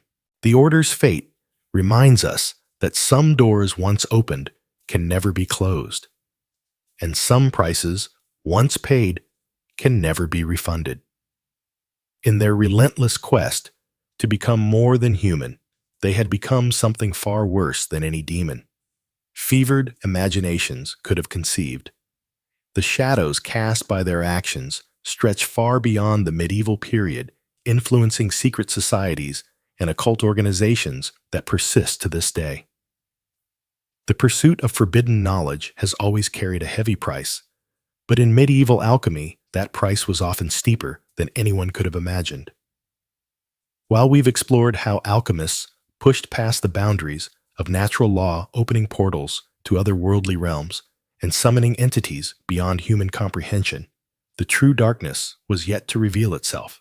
For in the shadows of their laboratories, away from prying eyes and moral judgment, the most ambitious practitioners began to realize a terrible truth. Their greatest discoveries would demand the ultimate sacrifice. As news of the failed ritual spread through the hidden networks of alchemical practitioners, a profound shift began to take hold. The catastrophic attempt to breach the fundamental barriers of reality had succeeded in ways its architects never intended. Rather than opening a controlled gateway to otherworldly power, the ritual had created something far more dangerous: cracks in the very foundation of existence itself. These fissures, invisible to ordinary sight, but glaringly apparent to those versed in the hidden arts, began to leak energies that defied all understanding. The first signs were subtle. Practitioners working in laboratories hundreds of miles from the ritual site reported strange phenomena during their experiments. Transmutation circles would spontaneously ignite with colors that had no names. Philosophical mercury would writhe and move as if alive, forming patterns that hurt to look upon directly. Most disturbing of all, the homunculi that alchemists had labored so carefully to create began to exhibit behaviors that suggested they were no longer entirely under their creator's control. Brother Marcus, working in his hidden laboratory beneath the monastery of St. Aldrich, was among the first to document these changes. His journal entries from this period reveal a growing sense of unease as his carefully controlled experiments began to yield unpredictable results. Where once he could reliably transmute base metals into silver, now his furnaces produced substances that seemed to exist in multiple states simultaneously. His homunculus, previously docile and obedient, began speaking in languages that predated human civilization, describing realms that existed beyond the normal boundaries of space and time. More troubling still were the reports filtering in from across Europe of alchemists simply vanishing from their laboratories. These weren't cases of practitioners fleeing persecution or abandoning their work in fear.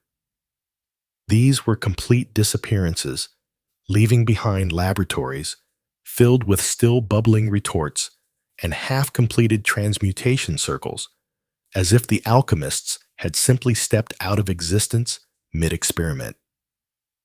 In some cases, witnesses reported seeing shadowy figures moving through the abandoned workspaces, beings that cast no reflection and left no footprints, methodically examining the abandoned work with obvious intelligence and purpose. The network of correspondence that had once allowed alchemists to share discoveries and collaborate on grand projects now carried increasingly desperate messages. Practitioners pleaded for guidance, for explanations of phenomena that seemed to violate even the most esoteric principles of their art. Some wrote of dreams that felt more real than waking life, visions of vast cosmic mechanisms grinding toward some incomprehensible purpose. Others described a growing sensation that they were being watched not by human authorities, but by intelligences so alien that merely acknowledging their presence was enough to drive lesser minds to madness. He called for a gathering of the most accomplished practitioners, hoping to pull their knowledge and find some way to contain or reverse the damage that had been done. But even as he penned his urgent letters, Aldrich was discovering that his own understanding of alchemical principles was becoming increasingly unreliable. Formulas that had worked flawlessly for decades now produced results that defied all logic. His attempts to divine the future through scrying showed only darkness, an endless void that seemed to pull at his consciousness whenever he gazed too deeply into it. The gathering that Aldrich had hoped would save them never took place. 3 days before the scheduled meeting, his apprentice found the master's laboratory empty save for a single transmutation circle drawn in what appeared to be liquid starlight. The circle pulsed with its own inner radiance, and those who looked upon it reported hearing whispers in languages that predated human speech. The apprentice, showing wisdom beyond his years, sealed the laboratory with iron bands inscribed with protective wards and fled Prague that very night. As the supernatural crisis deepened, those alchemists who remained began to understand that they faced a choice that would define not only their own fates, but potentially the fate of all human knowledge. They could abandon their life's work, destroy their laboratories, and burn their texts in hopes of containing the growing supernatural contagion. Or they could press forward, accepting that their pursuit of ultimate knowledge might require them to sacrifice not only their own humanity, but their very existence as they understood it. For many, the choice was made for them. Reports came of entire alchemical societies simply ceasing to exist overnight, their meeting halls found empty, their members vanished without a trace. But rather than being random disappearances, these seemed to follow a pattern. The most ambitious practitioners, those who had delved deepest into the forbidden arts, were the first to vanish.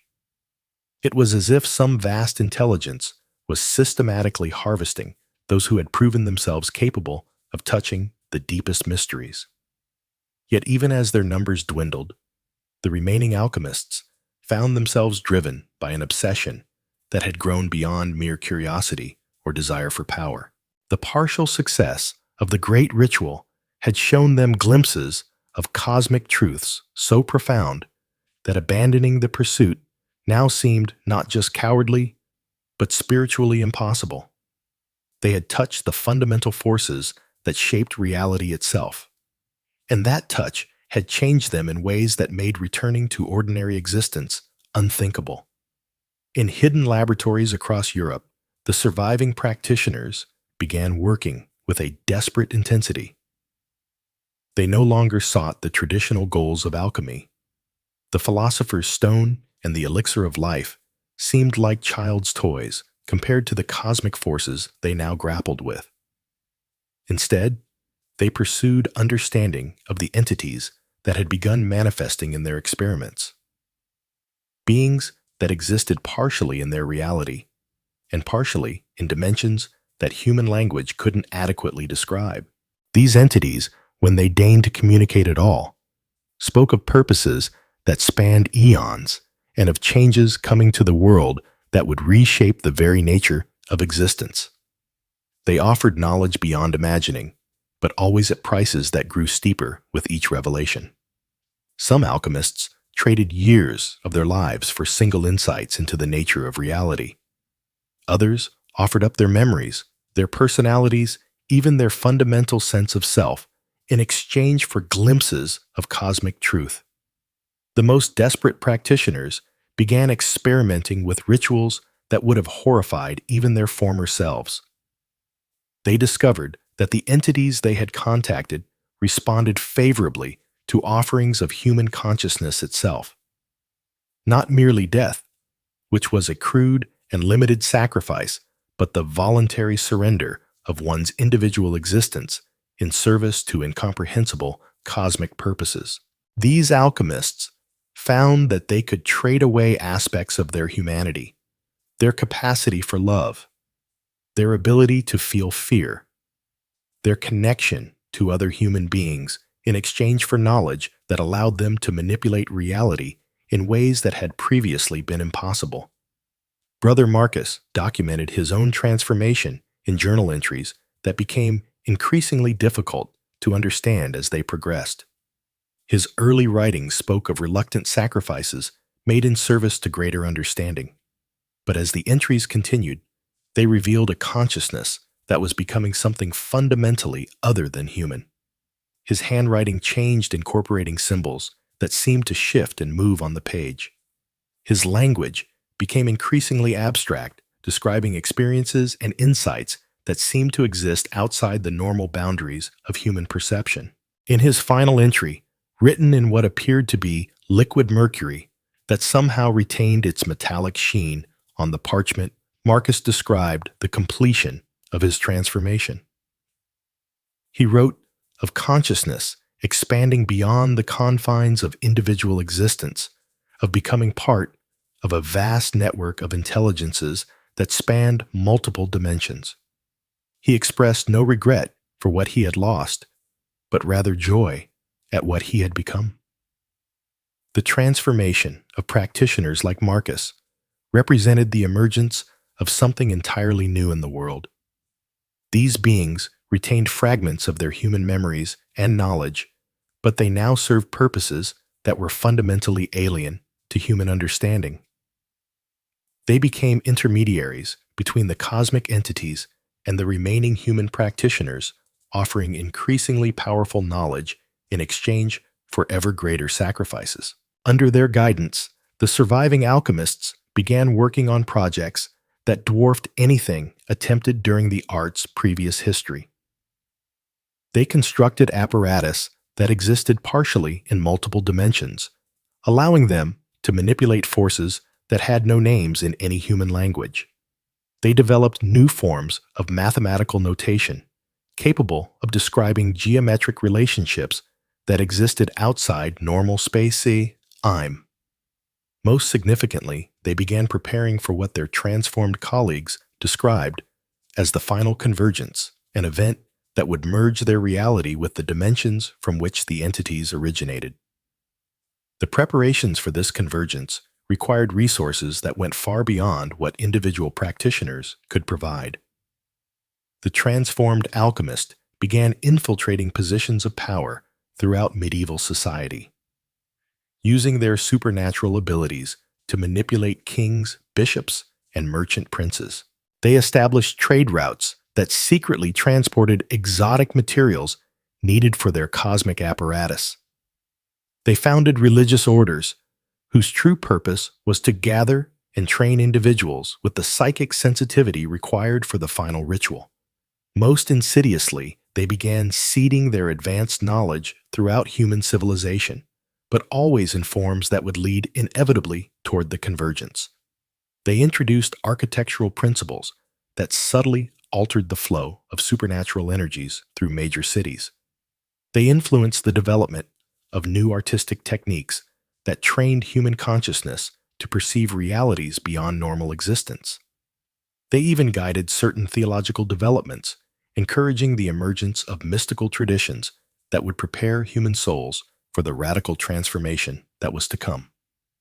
The scope of this infiltration was staggering.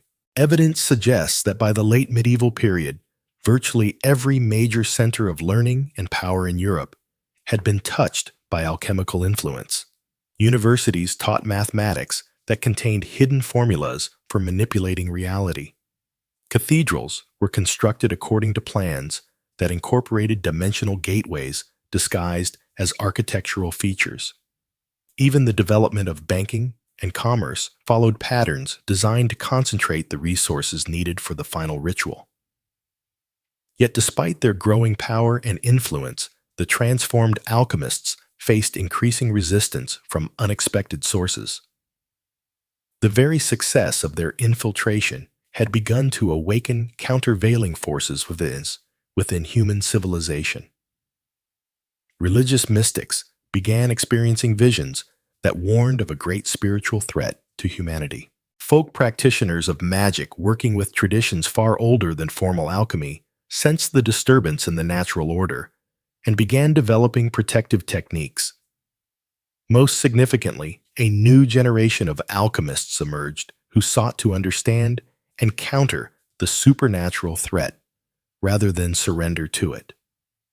These resistant practitioners, calling themselves the guardians of the natural order, worked in even greater secrecy than their corrupted colleagues. They developed techniques for detecting and neutralizing dimensional incursions. They created protective wards capable of shielding entire cities from supernatural influence. Most importantly, they began documenting the true history of alchemy's corruption, hoping to preserve the knowledge needed to prevent future catastrophes.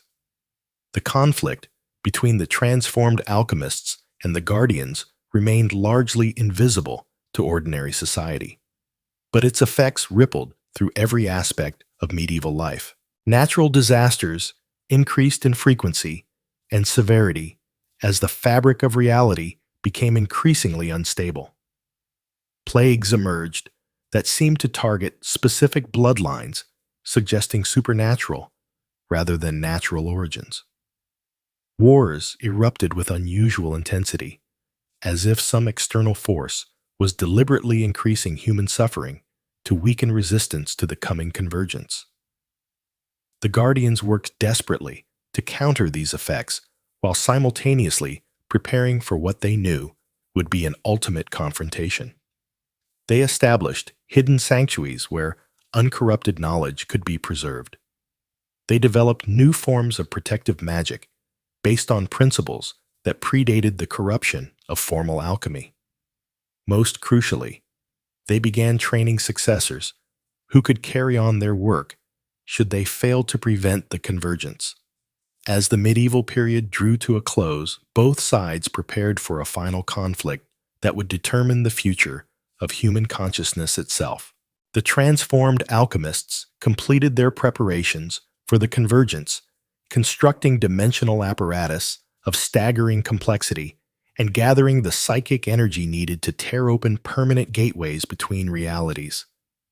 The Guardians, meanwhile, prepared for what they termed the Great Working, a counter-ritual designed to seal the dimensional breaches and banish the entity influence back to their home dimensions. The stage was set for a confrontation that would determine whether humanity would retain its fundamental nature or be transformed into something unrecognizably alien.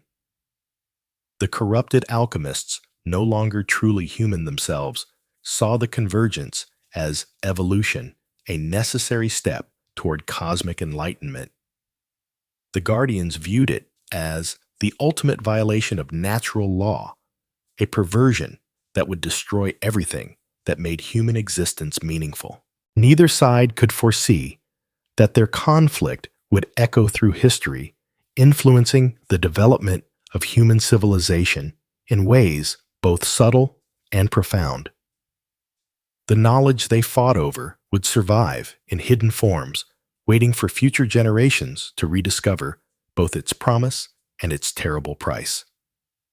The entities that had corrupted medieval alchemy would not simply disappear if defeated, but would retreat to dimensional spaces where they could wait for new opportunities to influence human development. The dark truth behind medieval alchemy was that it had never been merely about transforming base metals into gold or discovering the secrets of immortality. From its earliest origins, it had been part of a vast cosmic plan to prepare humanity for integration into a larger dimensional community. The practitioners, who had thought themselves the masters of hidden knowledge, had in fact been servants of intelligences whose purposes remained largely incomprehensible to human minds. As we shall see, the final confrontation between the corrupted alchemists and the Guardians would not end the story, but merely transform it, scattering the participants and their knowledge across time and space in ways that would continue to influence human development for centuries to come. The residual corruption from the Order's experiments haunted Europe long after their formal dissolution. Ancient towers and forgotten laboratories, once centers of their dark research, became focal points for supernatural manifestations that would plague communities for centuries. These corrupted sites pulsed with malevolent energy, their very stones stained by the essence of otherworldly beings that had been summoned and trapped within our reality. In the depths of abandoned monasteries turned alchemical workshops, strange phenomena persisted with disturbing regularity. Witnesses reported seeing ghostly figures in hooded robes moving through chambers where no living soul had walked for decades.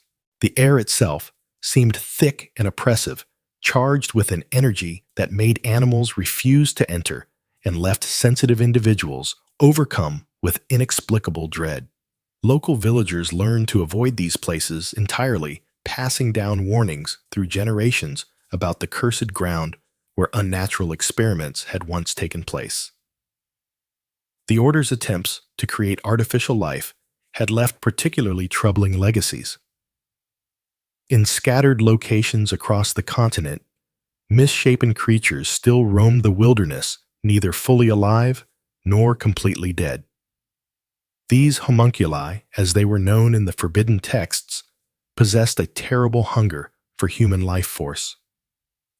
They appeared as grotesque parodies of human form, their flesh pale and translucent, their eyes burning with an inner fire that spoke of souls trapped between worlds. Travelers who ventured too close to their lairs often disappeared entirely, leaving behind only strange markings burned into the earth and an overwhelming sense of cosmic wrongness.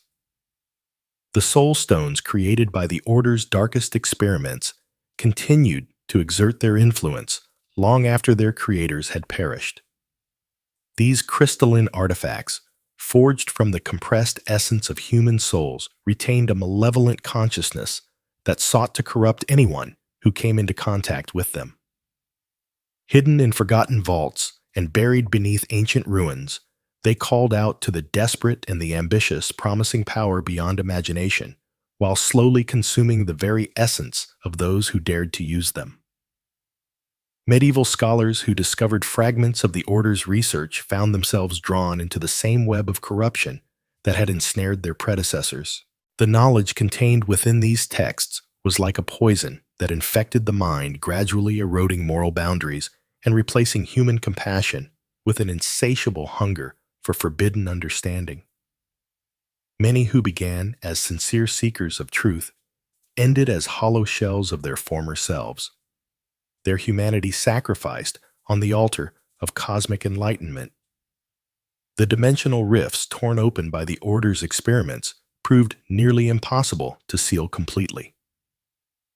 These tears, in reality, acted as permanent wounds in the fabric of existence, allowing entities from beyond our world to seep through like infection through broken skin. Around these rifts, the laws of nature became unreliable. Time flowed differently. Gravity shifted unpredictably, and the boundary between dreams and reality grew dangerously thin. Entire regions became uninhabitable as the influence of these otherworldly intrusions spread like a spiritual plague. Perhaps most disturbing were the reports of possession that began to surface in areas where the Order had been most active. Unlike the demonic possessions recognized by the Church, these cases involve something far more alien and terrifying. The possessed spoken languages that predated human civilization, their bodies contorting into impossible configurations as entities from parallel dimensions attempted to inhabit forms never designed to contain them. Exorcisms proved largely ineffective against these intrusions, as the invading consciousness existed on planes of reality that traditional religious practices could not reach. The Order's research into temporal manipulation had created pockets of distorted time throughout Europe. In these cursed locations, past, present, and future became tangled together in ways that defied comprehension. Visitors might encounter their own descendants, witness events that had not yet occurred, or become trapped in endless loops of causality. Some of these temporal anomalies grew larger over time, threatening to engulf entire cities in chronological chaos. Underground networks of the Order's surviving members continued to operate in secret, passing down their corrupted knowledge through carefully selected apprentices. These hidden cells worked tirelessly to complete the great work their predecessors had begun. Believing that the cosmic convergence could still be achieved with proper preparation and sacrifice, they infiltrated monasteries, universities, and noble courts, spreading their influence like a cancer through medieval society while maintaining facades of respectability and piety. The environmental devastation caused by the Order's experiments created dead zones where nothing natural could grow or thrive. The soil itself had been poisoned by exposure to otherworldly energies, turning fertile farmland into barren wastelands that remained sterile for generations. Strange metallic growths emerged from the earth in these regions, forming crystalline structures that hummed with alien frequencies and emitted a sickly luminescence that could be seen for miles on moonless nights. Weather patterns became increasingly erratic in areas where the Order had conducted their most ambitious rituals. Storms would appear without warning, bringing rain that burned like acid and lightning that struck in patterns that seemed almost deliberate. The wind itself carried whispers in languages that human throats were never meant to speak, driving listeners to madness with promises of power and revelations that mortal minds could not safely comprehend. The Order's attempts to merge human consciousness with cosmic entities had created hybrid beings that existed partially in our reality and partially in dimensions beyond human understanding. These creatures appeared human at first glance, but possessed knowledge and abilities that marked them as fundamentally other. They moved through medieval society like living contradictions, simultaneously ancient and newborn wise and utterly alien. Their very presence warped the fabric of local reality, causing minor miracles and disasters in equal measure as the natural world struggled to accommodate their impossible existence. Sacred sites throughout Europe found themselves corrupted by the Order's dark rituals. Ancient stone circles and holy wells that had been centers of spiritual power for millennia became focal points for malevolent energy. Pilgrims who visited these locations seeking divine blessing instead encountered visions of cosmic horror that shattered their faith and left them wandering the countryside as hollow-eyed prophets of despair, spreading madness through their incoherent ravings about the true nature of reality. The Order's legacy of corruption extended even into the realm of human reproduction. Children born in areas heavily influenced by their experiments often displayed disturbing abnormalities that went far beyond physical deformity. These offspring possessed an innate understanding of cosmic forces that terrified their parents and neighbors. They spoke of distant worlds and alien geometries with the casual familiarity of children discussing their toys. And their presence seemed to attract supernatural phenomena that defied rational explanation. Medieval physicians attempting to treat victims of the Order's experiments found their medical knowledge utterly inadequate. Patients exhibited symptoms that belonged to no known disease, their bodies transforming in ways that suggested influence from forces beyond the physical world. Bloodletting and herbal remedies proved not only useless, but often accelerated the mysterious ailments. As if the corruption fed on traditional healing methods and grew stronger in response to conventional treatment, the Order's research into consciousness transfer had left behind apparatus that continued to function long after their creators' deaths. These machines, built from combinations of alchemical materials and otherworldly substances, operated according to principles that violated every known law of natural philosophy. They hummed with malevolent purpose in abandoned laboratories, occasionally capturing the souls of unwary explorers and adding their consciousness to the growing collection of trapped minds that powered their incomprehensible mechanisms. As the centuries passed, the true scope of the Order's corruption became increasingly apparent. Their influence had not been limited to their own lifetime, but had planted seeds of cosmic horror that would continue to bloom throughout the medieval period and beyond. Each new generation would face the consequences of their ancestors' hubris, struggling against supernatural forces that grew stronger and more sophisticated with each passing year. The Guardians, who had initially opposed the Order, found themselves engaged in an endless war against corruption that seemed to regenerate faster than it could be contained. For every rift they sealed, two more would tear open. For every corrupted artifact they destroyed, three more would surface from hidden caches. The battle for humanity's survival had become a holding action against forces that possessed infinite patience and resources drawn from dimensions where conventional notions of victory and defeat held no meaning. Yet even in the face of such overwhelming darkness, pockets of resistance continued to emerge. New generations of Guardians arose armed with hard-won knowledge about the Orde's methods and motivated by an unshakable determination to protect humanity from cosmic predators. These brave souls understood that their war might never truly end. But they also knew that every day they delayed. The final convergence was another day that children could play in sunlight, that lovers could meet in gardens, and that human civilization could continue its fragile dance upon the surface of an infinitely mysterious and dangerous universe. The dark truth behind medieval alchemy was not merely that some practitioners had sought forbidden knowledge, but that they had succeeded in touching something vast and alien that regarded humanity as nothing more than raw material for incomprehensible experiments.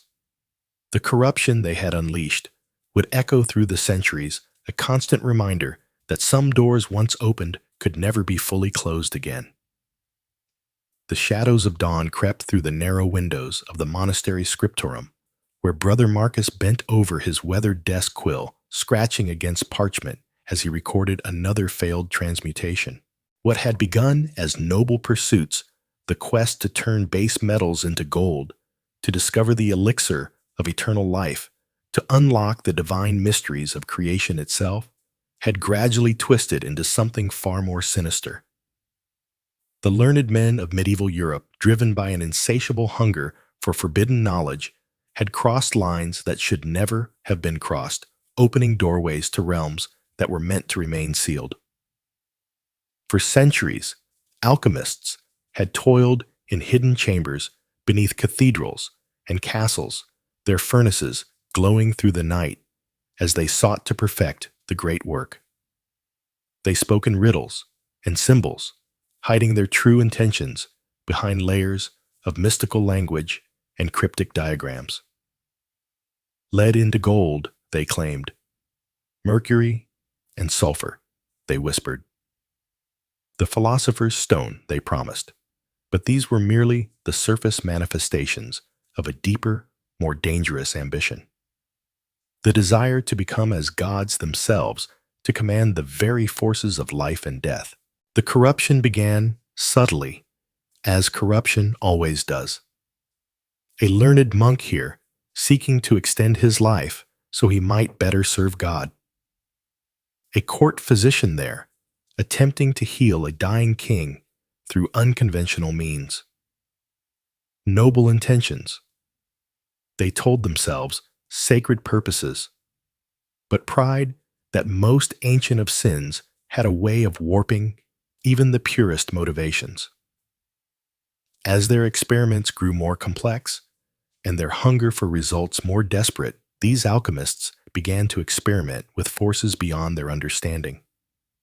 Brother Marcus paused in his writing, his hand trembling as he recalled the events he had witnessed in the sealed chamber beneath the monastery. The abbot had sworn him to secrecy, but the images haunted his dreams.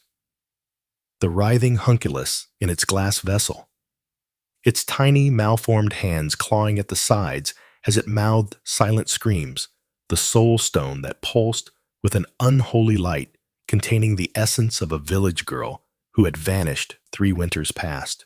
The dimensional rift that had opened during their final experiment through which things that should not exist had begun to crawl.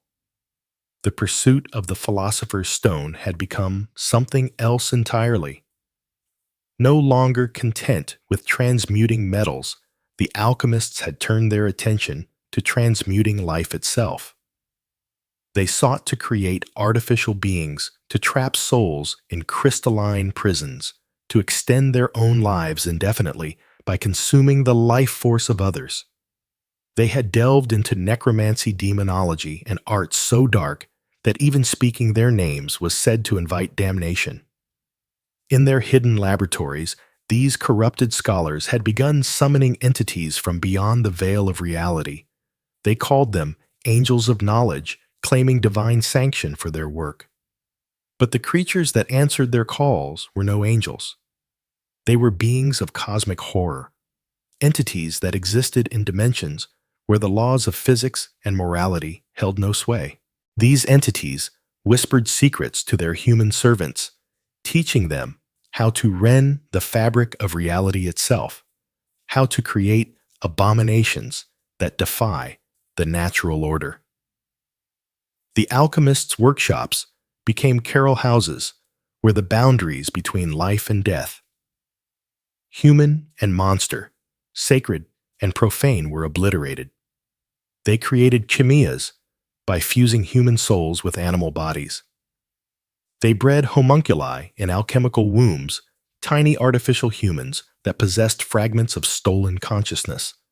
They learned to extract and manipulate the very essence of life, condensing decades of human experience into glowing crystalline forms that could be consumed like wine.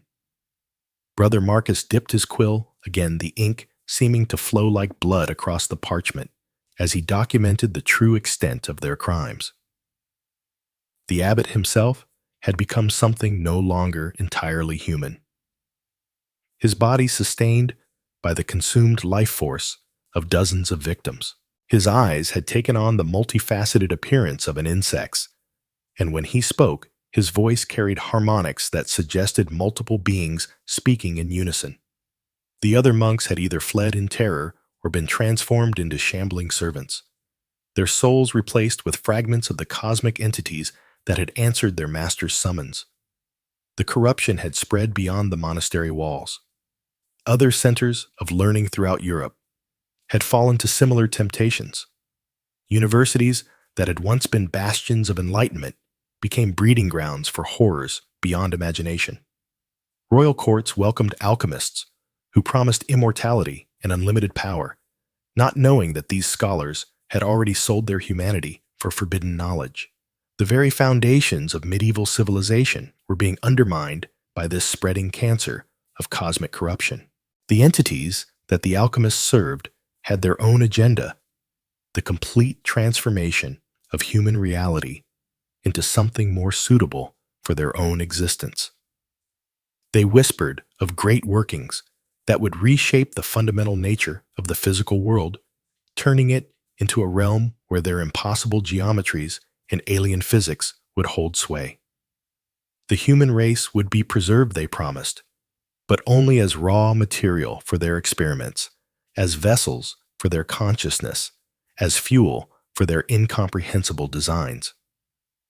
As Brother Marcus wrote, he could hear the sounds echoing from the chamber below, the bubbling of alchemical retorts, the chanting in languages that predated human civilization, the screams of the latest test subjects being processed into component parts for the great work. The monastery had become a factory for producing abominations, a workshop where the fundamental building blocks of reality were being rearranged according to the whims of entities that existed beyond the boundaries of sanity. The true horror was not just what the alchemists had become. but what they were creating. They had learned to weave human consciousness into crystalline matrices, creating soul stones that contain the compressed experiences and memories of their victims. These stones could be combined and manipulated, allowing the alchemist to craft artificial beings with predetermined personalities and knowledge. They had become gods of a sort, but gods of a nightmare realm where free will was an illusion, and human dignity was merely another resource to be harvested and refined. The ripple effects of their work were already beginning to manifest across the European continent. Dimensional instabilities caused by their experiments were creating zones where the laws of nature functioned differently. Villages near alchemical laboratories reported strange phenomena: gravity flowing upward, time moving in circles, children born with memories of lives they had never lived. Forests withered and died as the life force was drained from them to fuel the alchemist experiments. Rivers ran black, with the runoff from their workshops carrying dissolved fragments of human souls downstream to poison entire watersheds. Brother Marcus set down his quill and stared at the pages before him. He had documented the truth, but who would believe such a tale? And even if they did, what could be done to stop what had already been set in motion? The cosmic entities that the alchemists served existed outside of time and space as humans understood them. They had been planning this corruption for eons, waiting for the moment when human knowledge would advance enough to serve their purposes. The greatest tragedy was that it all began with such noble intentions. The alchemists had genuinely sought to improve the human condition, to unlock the secrets of creation in service of their fellow man. But pride and ambition had corrupted their mission, and their pursuit of forbidden knowledge had opened doorways that could never be closed. They had sought to become like gods, and in doing so, they had invited entities that were gods but gods of chaos and horror, beings whose very existence was antithetical to human life and sanity. The medieval world stood on the brink of a transformation that would make the Black Death seem like a minor inconvenience.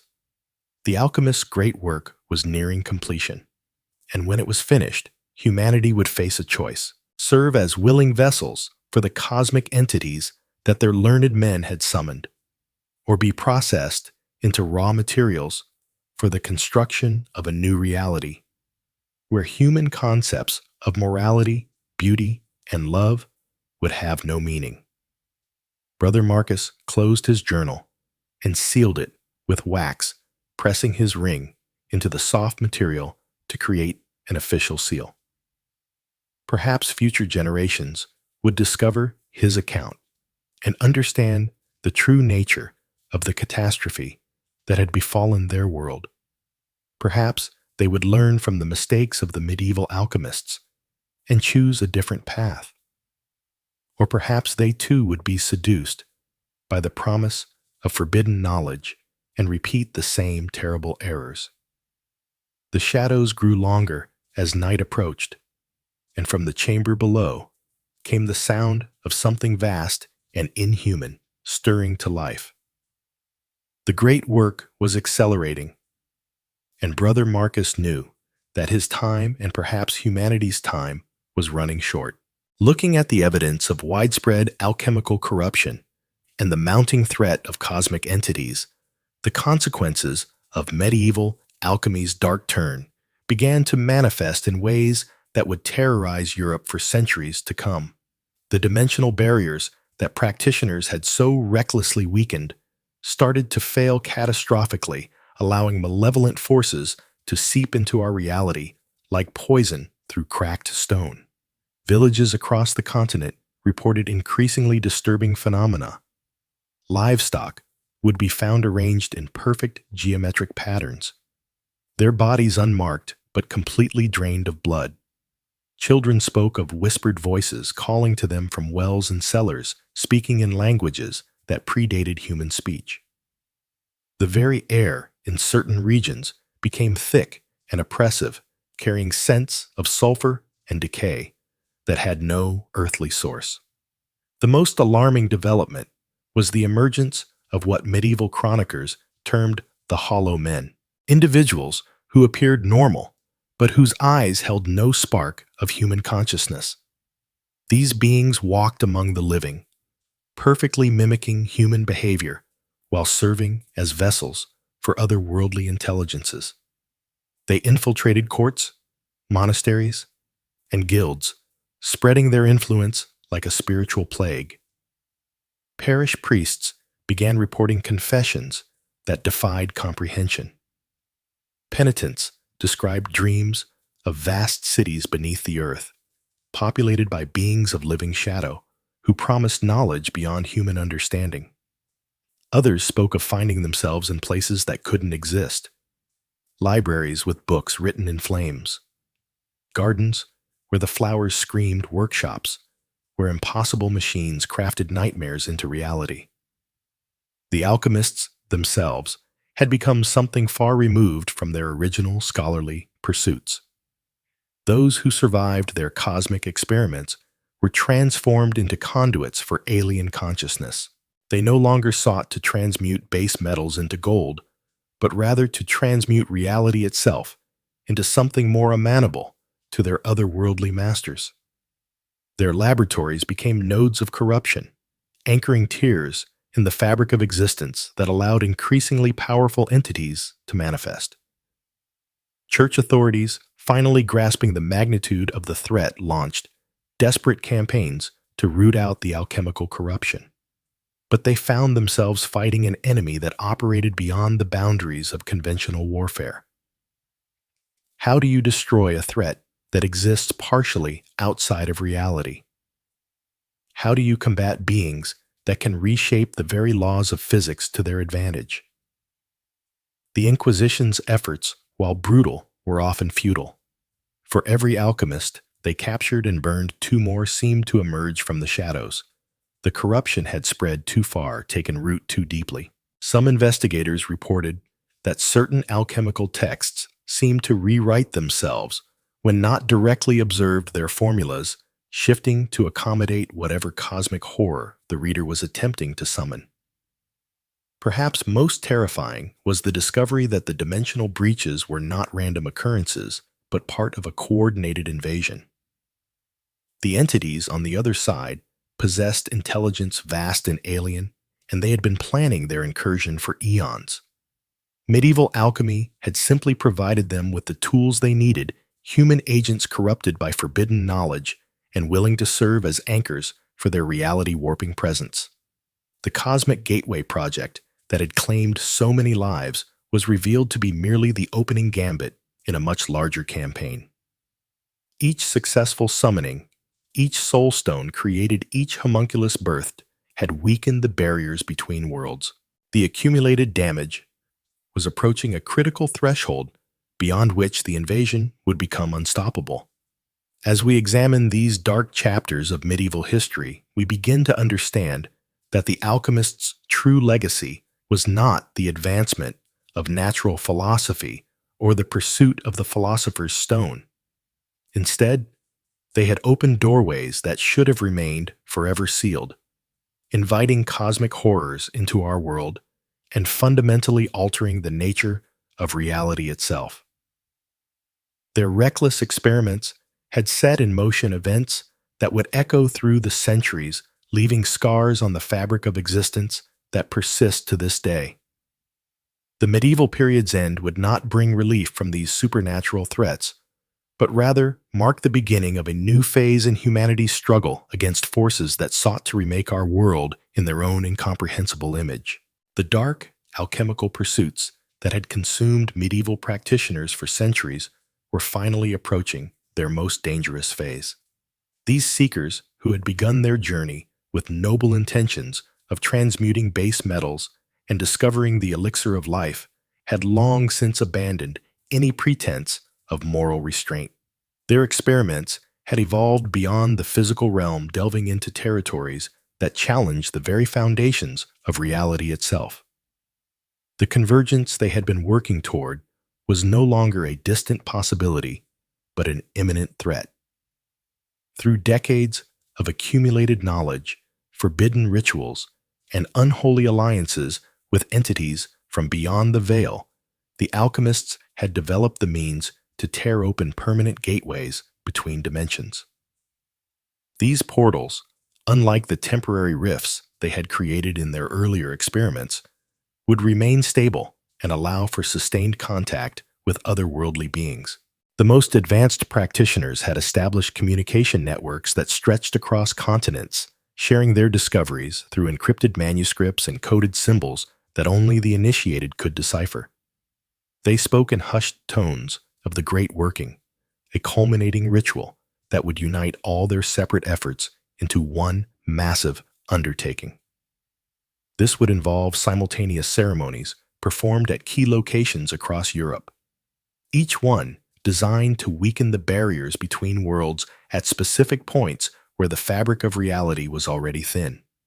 What made this convergence particularly terrifying was the level of preparation that had gone into it. The alchemists had spent generations mapping the ley lines and energy currents that flowed beneath the earth, identifying the precise locations where their intervention would have maximum effect. They had also cultivated relationships with corrupt nobles and church officials, ensuring that their activities would be protected and funded when the time came for their ultimate experiment. The entities they sought to summon were not random demons or spirits, but specific beings of immense power and intelligence that had been guiding their work from the beginning. These creatures existed in dimensions where the laws of physics operated differently, where matter and energy could be manipulated in ways that defied human understanding. The alchemists believed that by bringing these beings into the physical world, they could gain access to knowledge and abilities that would make them gods among mortals. But the price of such power was becoming increasingly clear to those who witnessed the preparations. The ritual sites chosen for the Great Working were already showing signs of corruption. The land itself seemed to recoil from what was being planned, with crops failing, animals fleeing, and strange phenomena manifesting in the surrounding areas. Local populations began to experience nightmares and visions as if the approaching convergence was casting shadows backward through time. The alchemists themselves were changing as well.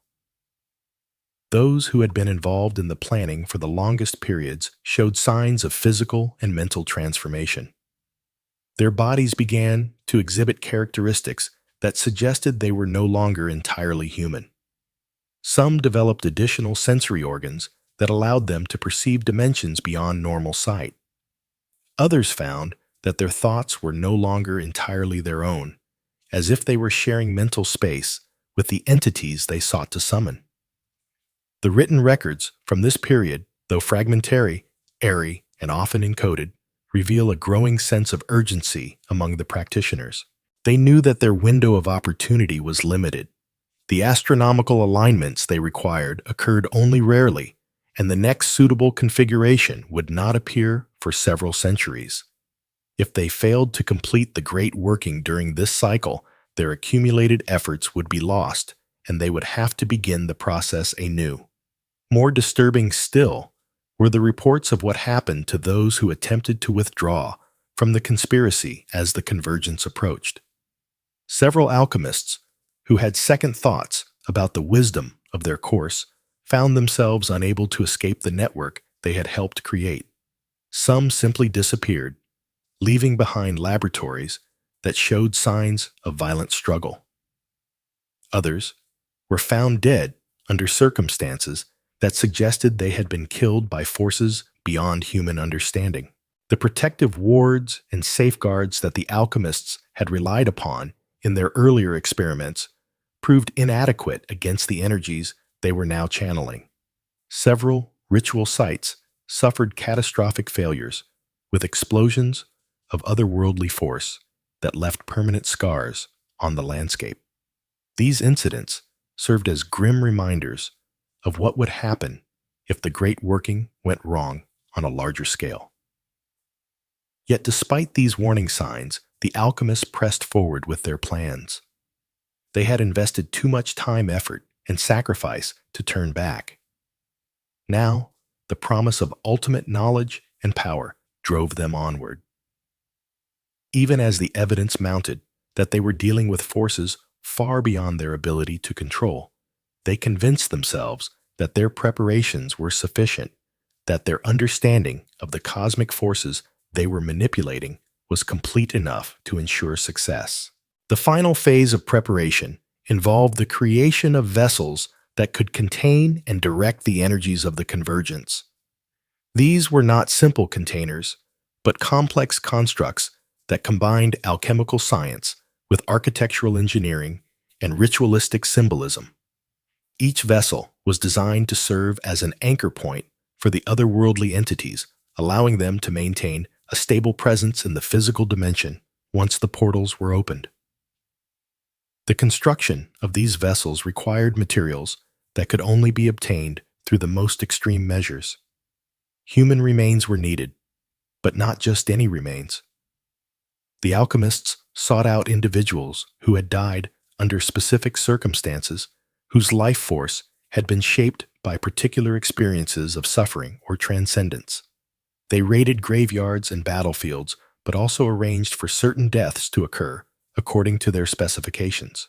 The psychological toll of these activities was evident in the increasingly erratic behavior of the practitioners. Many began to exhibit symptoms of what modern psychology would recognize as severe mental illness, but which they interpreted as signs of their growing connection to cosmic forces. They spoke of receiving direct communications from their otherworldly allies, of being granted visions of the transformed world that would emerge after the convergence. The mundane world around them began to take notice of their activities as well. Strange lights appeared in the sky above their laboratories. Unexplained sounds echoed from their underground chambers. Local authorities found themselves dealing with reports of missing persons and disturbing discoveries that they could not adequately explain or investigate. The church, despite its corruption in some quarters, began to mobilize resources to investigate what it correctly perceived as a threat to the established order. But the alchemists had anticipated resistance and had taken steps to neutralize it.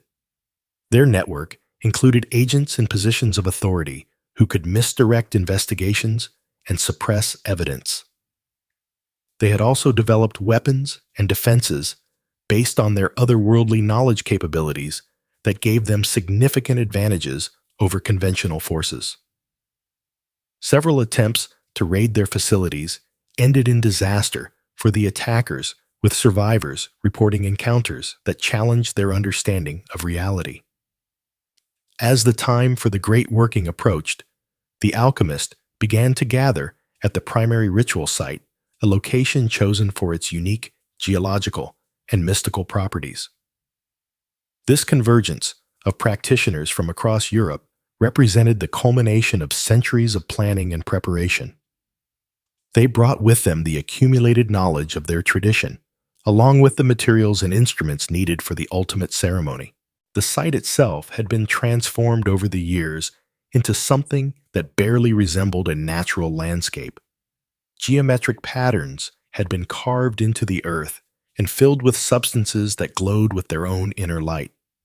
Structures had been erected that seemed to bend space around them, creating optical illusions that made it difficult for observers to determine their actual size or shape. The very air in the area seemed charged with potential energy, crackling with forces that made conventional measurement impossible.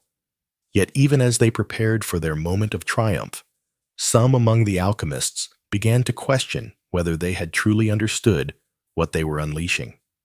The entities they had been communicating with had grown more demanding in their requirements, asking for sacrifices and commitments that went beyond what had originally been agreed upon. There were signs that these beings had their own agenda, one that might not align with the alchemists' goals of gaining power and knowledge. The convergence they had worked so hard to achieve was no longer entirely under their control. The forces they had set in motion had gained a momentum of their own, drawing energy from sources the alchemists had not anticipated. The ritual they had planned was beginning to execute itself with or without their conscious direction. They found themselves swept along by currents of cosmic force that they could influence but not truly command. And in the darkness beyond the veil, ancient intelligences that had waited eons for this opportunity began to stir, preparing to cross the threshold into a reality they intended to remake according to their own alien designs. As we've seen throughout our journey into medieval alchemy's dark legacy, the corruption and dimensional breaches unleashed by these forbidden practitioners left scars that would endure far beyond the Middle Ages. But the true horror lies not in what was lost, but in what remains hidden, waiting in the shadows of our modern world. For the alchemical networks that survived the great purges of the 15th century did not simply vanish into obscurity. They adapted, evolved, and went deeper underground. The Brotherhood of the Crimson Veil, the Order of the Obsidian Crucible, and dozens of smaller covens scattered across Europe, carrying with them fragments of the most dangerous knowledge ever conceived. These survivors understood that their work had grown too powerful, too visible. The dimensional tiers they had opened, the entities they had summoned, the very fabric of reality they had torn. All of this demanded a more subtle approach. In the abandoned monasteries of remote mountain valleys, in the forgotten cellars beneath ancient universities, in the sealed chambers of noble houses whose bloodlines stretched back to the original practitioners, the work continued. But now it was cloaked in new forms. What had once been crude transmutation circles, carved into stone floors, became intricate geometric patterns woven into tapestries and architectural designs. The symbols that had adorned laboratory walls were incorporated into family crests, religious iconography, and guild marks. The knowledge lived on, encoded and hidden in plain sight. The practitioners themselves adopted new identities. No longer the wild-eyed hermits working alone in isolated towers. They became respected scholars, influential merchants, even high-ranking church officials. They learned to speak in code, to communicate through seemingly innocent academic correspondence, to conduct their most dangerous experiments under the cover of legitimate research. The University of Prague, the libraries of Venice, the workshops of skilled artisans all became unwitting hosts to cells of alchemical conspirators who met in shadow and spoke in whispers of the great work that must continue. But perhaps most disturbing of all was how they began to recruit. Where once alchemical knowledge had been jealously guarded by individual masters, the survivors realized that their ultimate goals required a broader base of support. They began to identify promising students, young minds hungry for forbidden knowledge, individuals whose ambition or desperation made them susceptible to the dark promises of transmutation and power. These recruits were brought in slowly. Their education carefully managed, their loyalty tested through increasingly dangerous assignments. The initiation rituals became more sophisticated, more psychologically devastating. New members were required to participate in ceremonies that would bind them irrevocably to the cause. They witnessed the summoning of entities from beyond the dimensional barriers, participated in the sacrifice of both animal and human subjects, and were forced to ingest alchemical compounds that altered their very perception of reality. Those who survived these orals emerged, changed their minds, partially open to the alien geometries and impossible mathematics that underpinned the alchemists' work. As decades passed, these hidden networks began to establish what they called the Eternal Archive, a distributed collection of the most dangerous alchemical knowledge, copied and recopied, hidden in dozens of locations across the continent. Unlike the crude grimoires of earlier practitioners, these texts were works of art, illuminated manuscripts that appeared to be religious texts or classical treatises to the uninitiated eye. But to those who knew the proper ciphers and codes, they contained detailed instructions for opening dimensional portals, formula for creating homunculi with enhanced intelligence and supernatural abilities, and most terrifying of all, the theoretical framework for what the alchemists called the final synthesis. The final synthesis represented the ultimate goal of their centuries of research, nothing less than the complete transformation of human consciousness and physical reality. Where earlier alchemists had sought merely to transmute base metals into gold or create the elixir of life, these hidden masters understood that such goals were merely stepping stones to something far grander. They envisioned a world where the barriers between dimensions were permanently dissolved, where human minds could directly interface with the cosmic entities they had contacted, where the very laws of physics could be rewritten through alchemical manipulation. But this grand vision required more than just scientific knowledge. It demanded a fundamental reshaping of human society itself. The hidden alchemists began to work toward positions of influence, using their supernatural insights and other worldly allies to accumulate wealth, political power, and social control.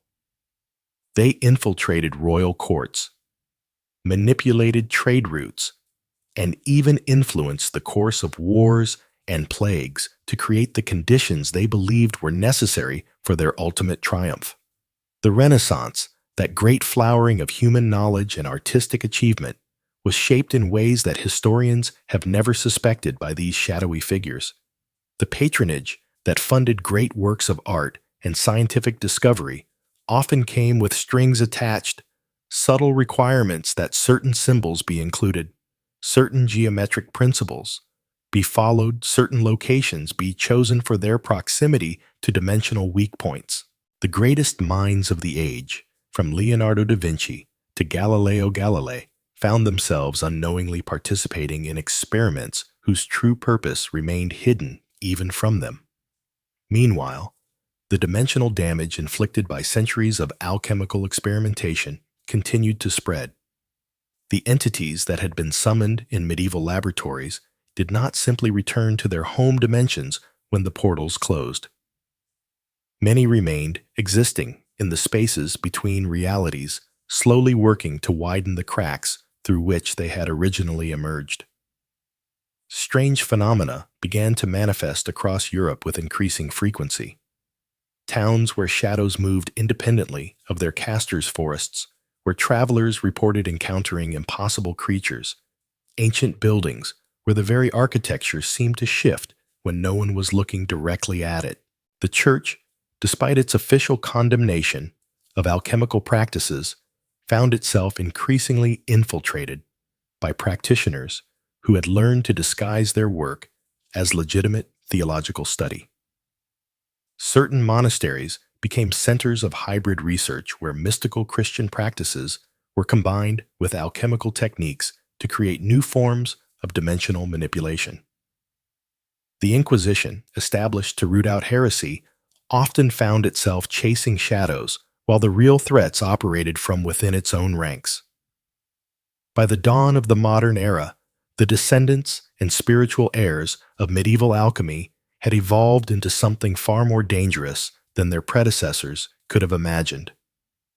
They had learned patience, subtlety, and the power of working through existing institutions rather than against them.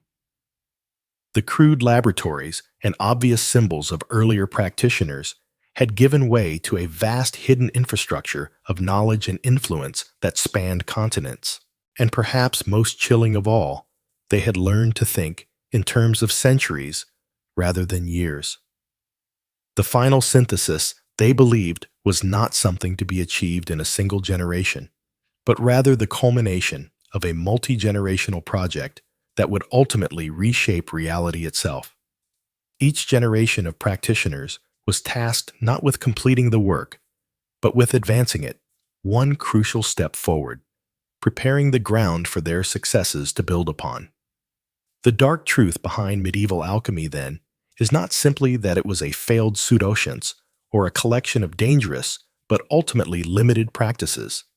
It was the beginning of something far more ambitious and terrifying. A centuries-long conspiracy to fundamentally alter the nature of human existence and physical reality. The symbols carved into laboratory walls, the entities summoned from other dimensions, the homunculi created in glass wombs, the dimensional tears that scarred the landscape. All of these were merely the early stages of a project that continues to this day, hidden behind facades of respectability and legitimacy, working toward goals that would have been incomprehensible to the crude alchemists who first opened the forbidden doors.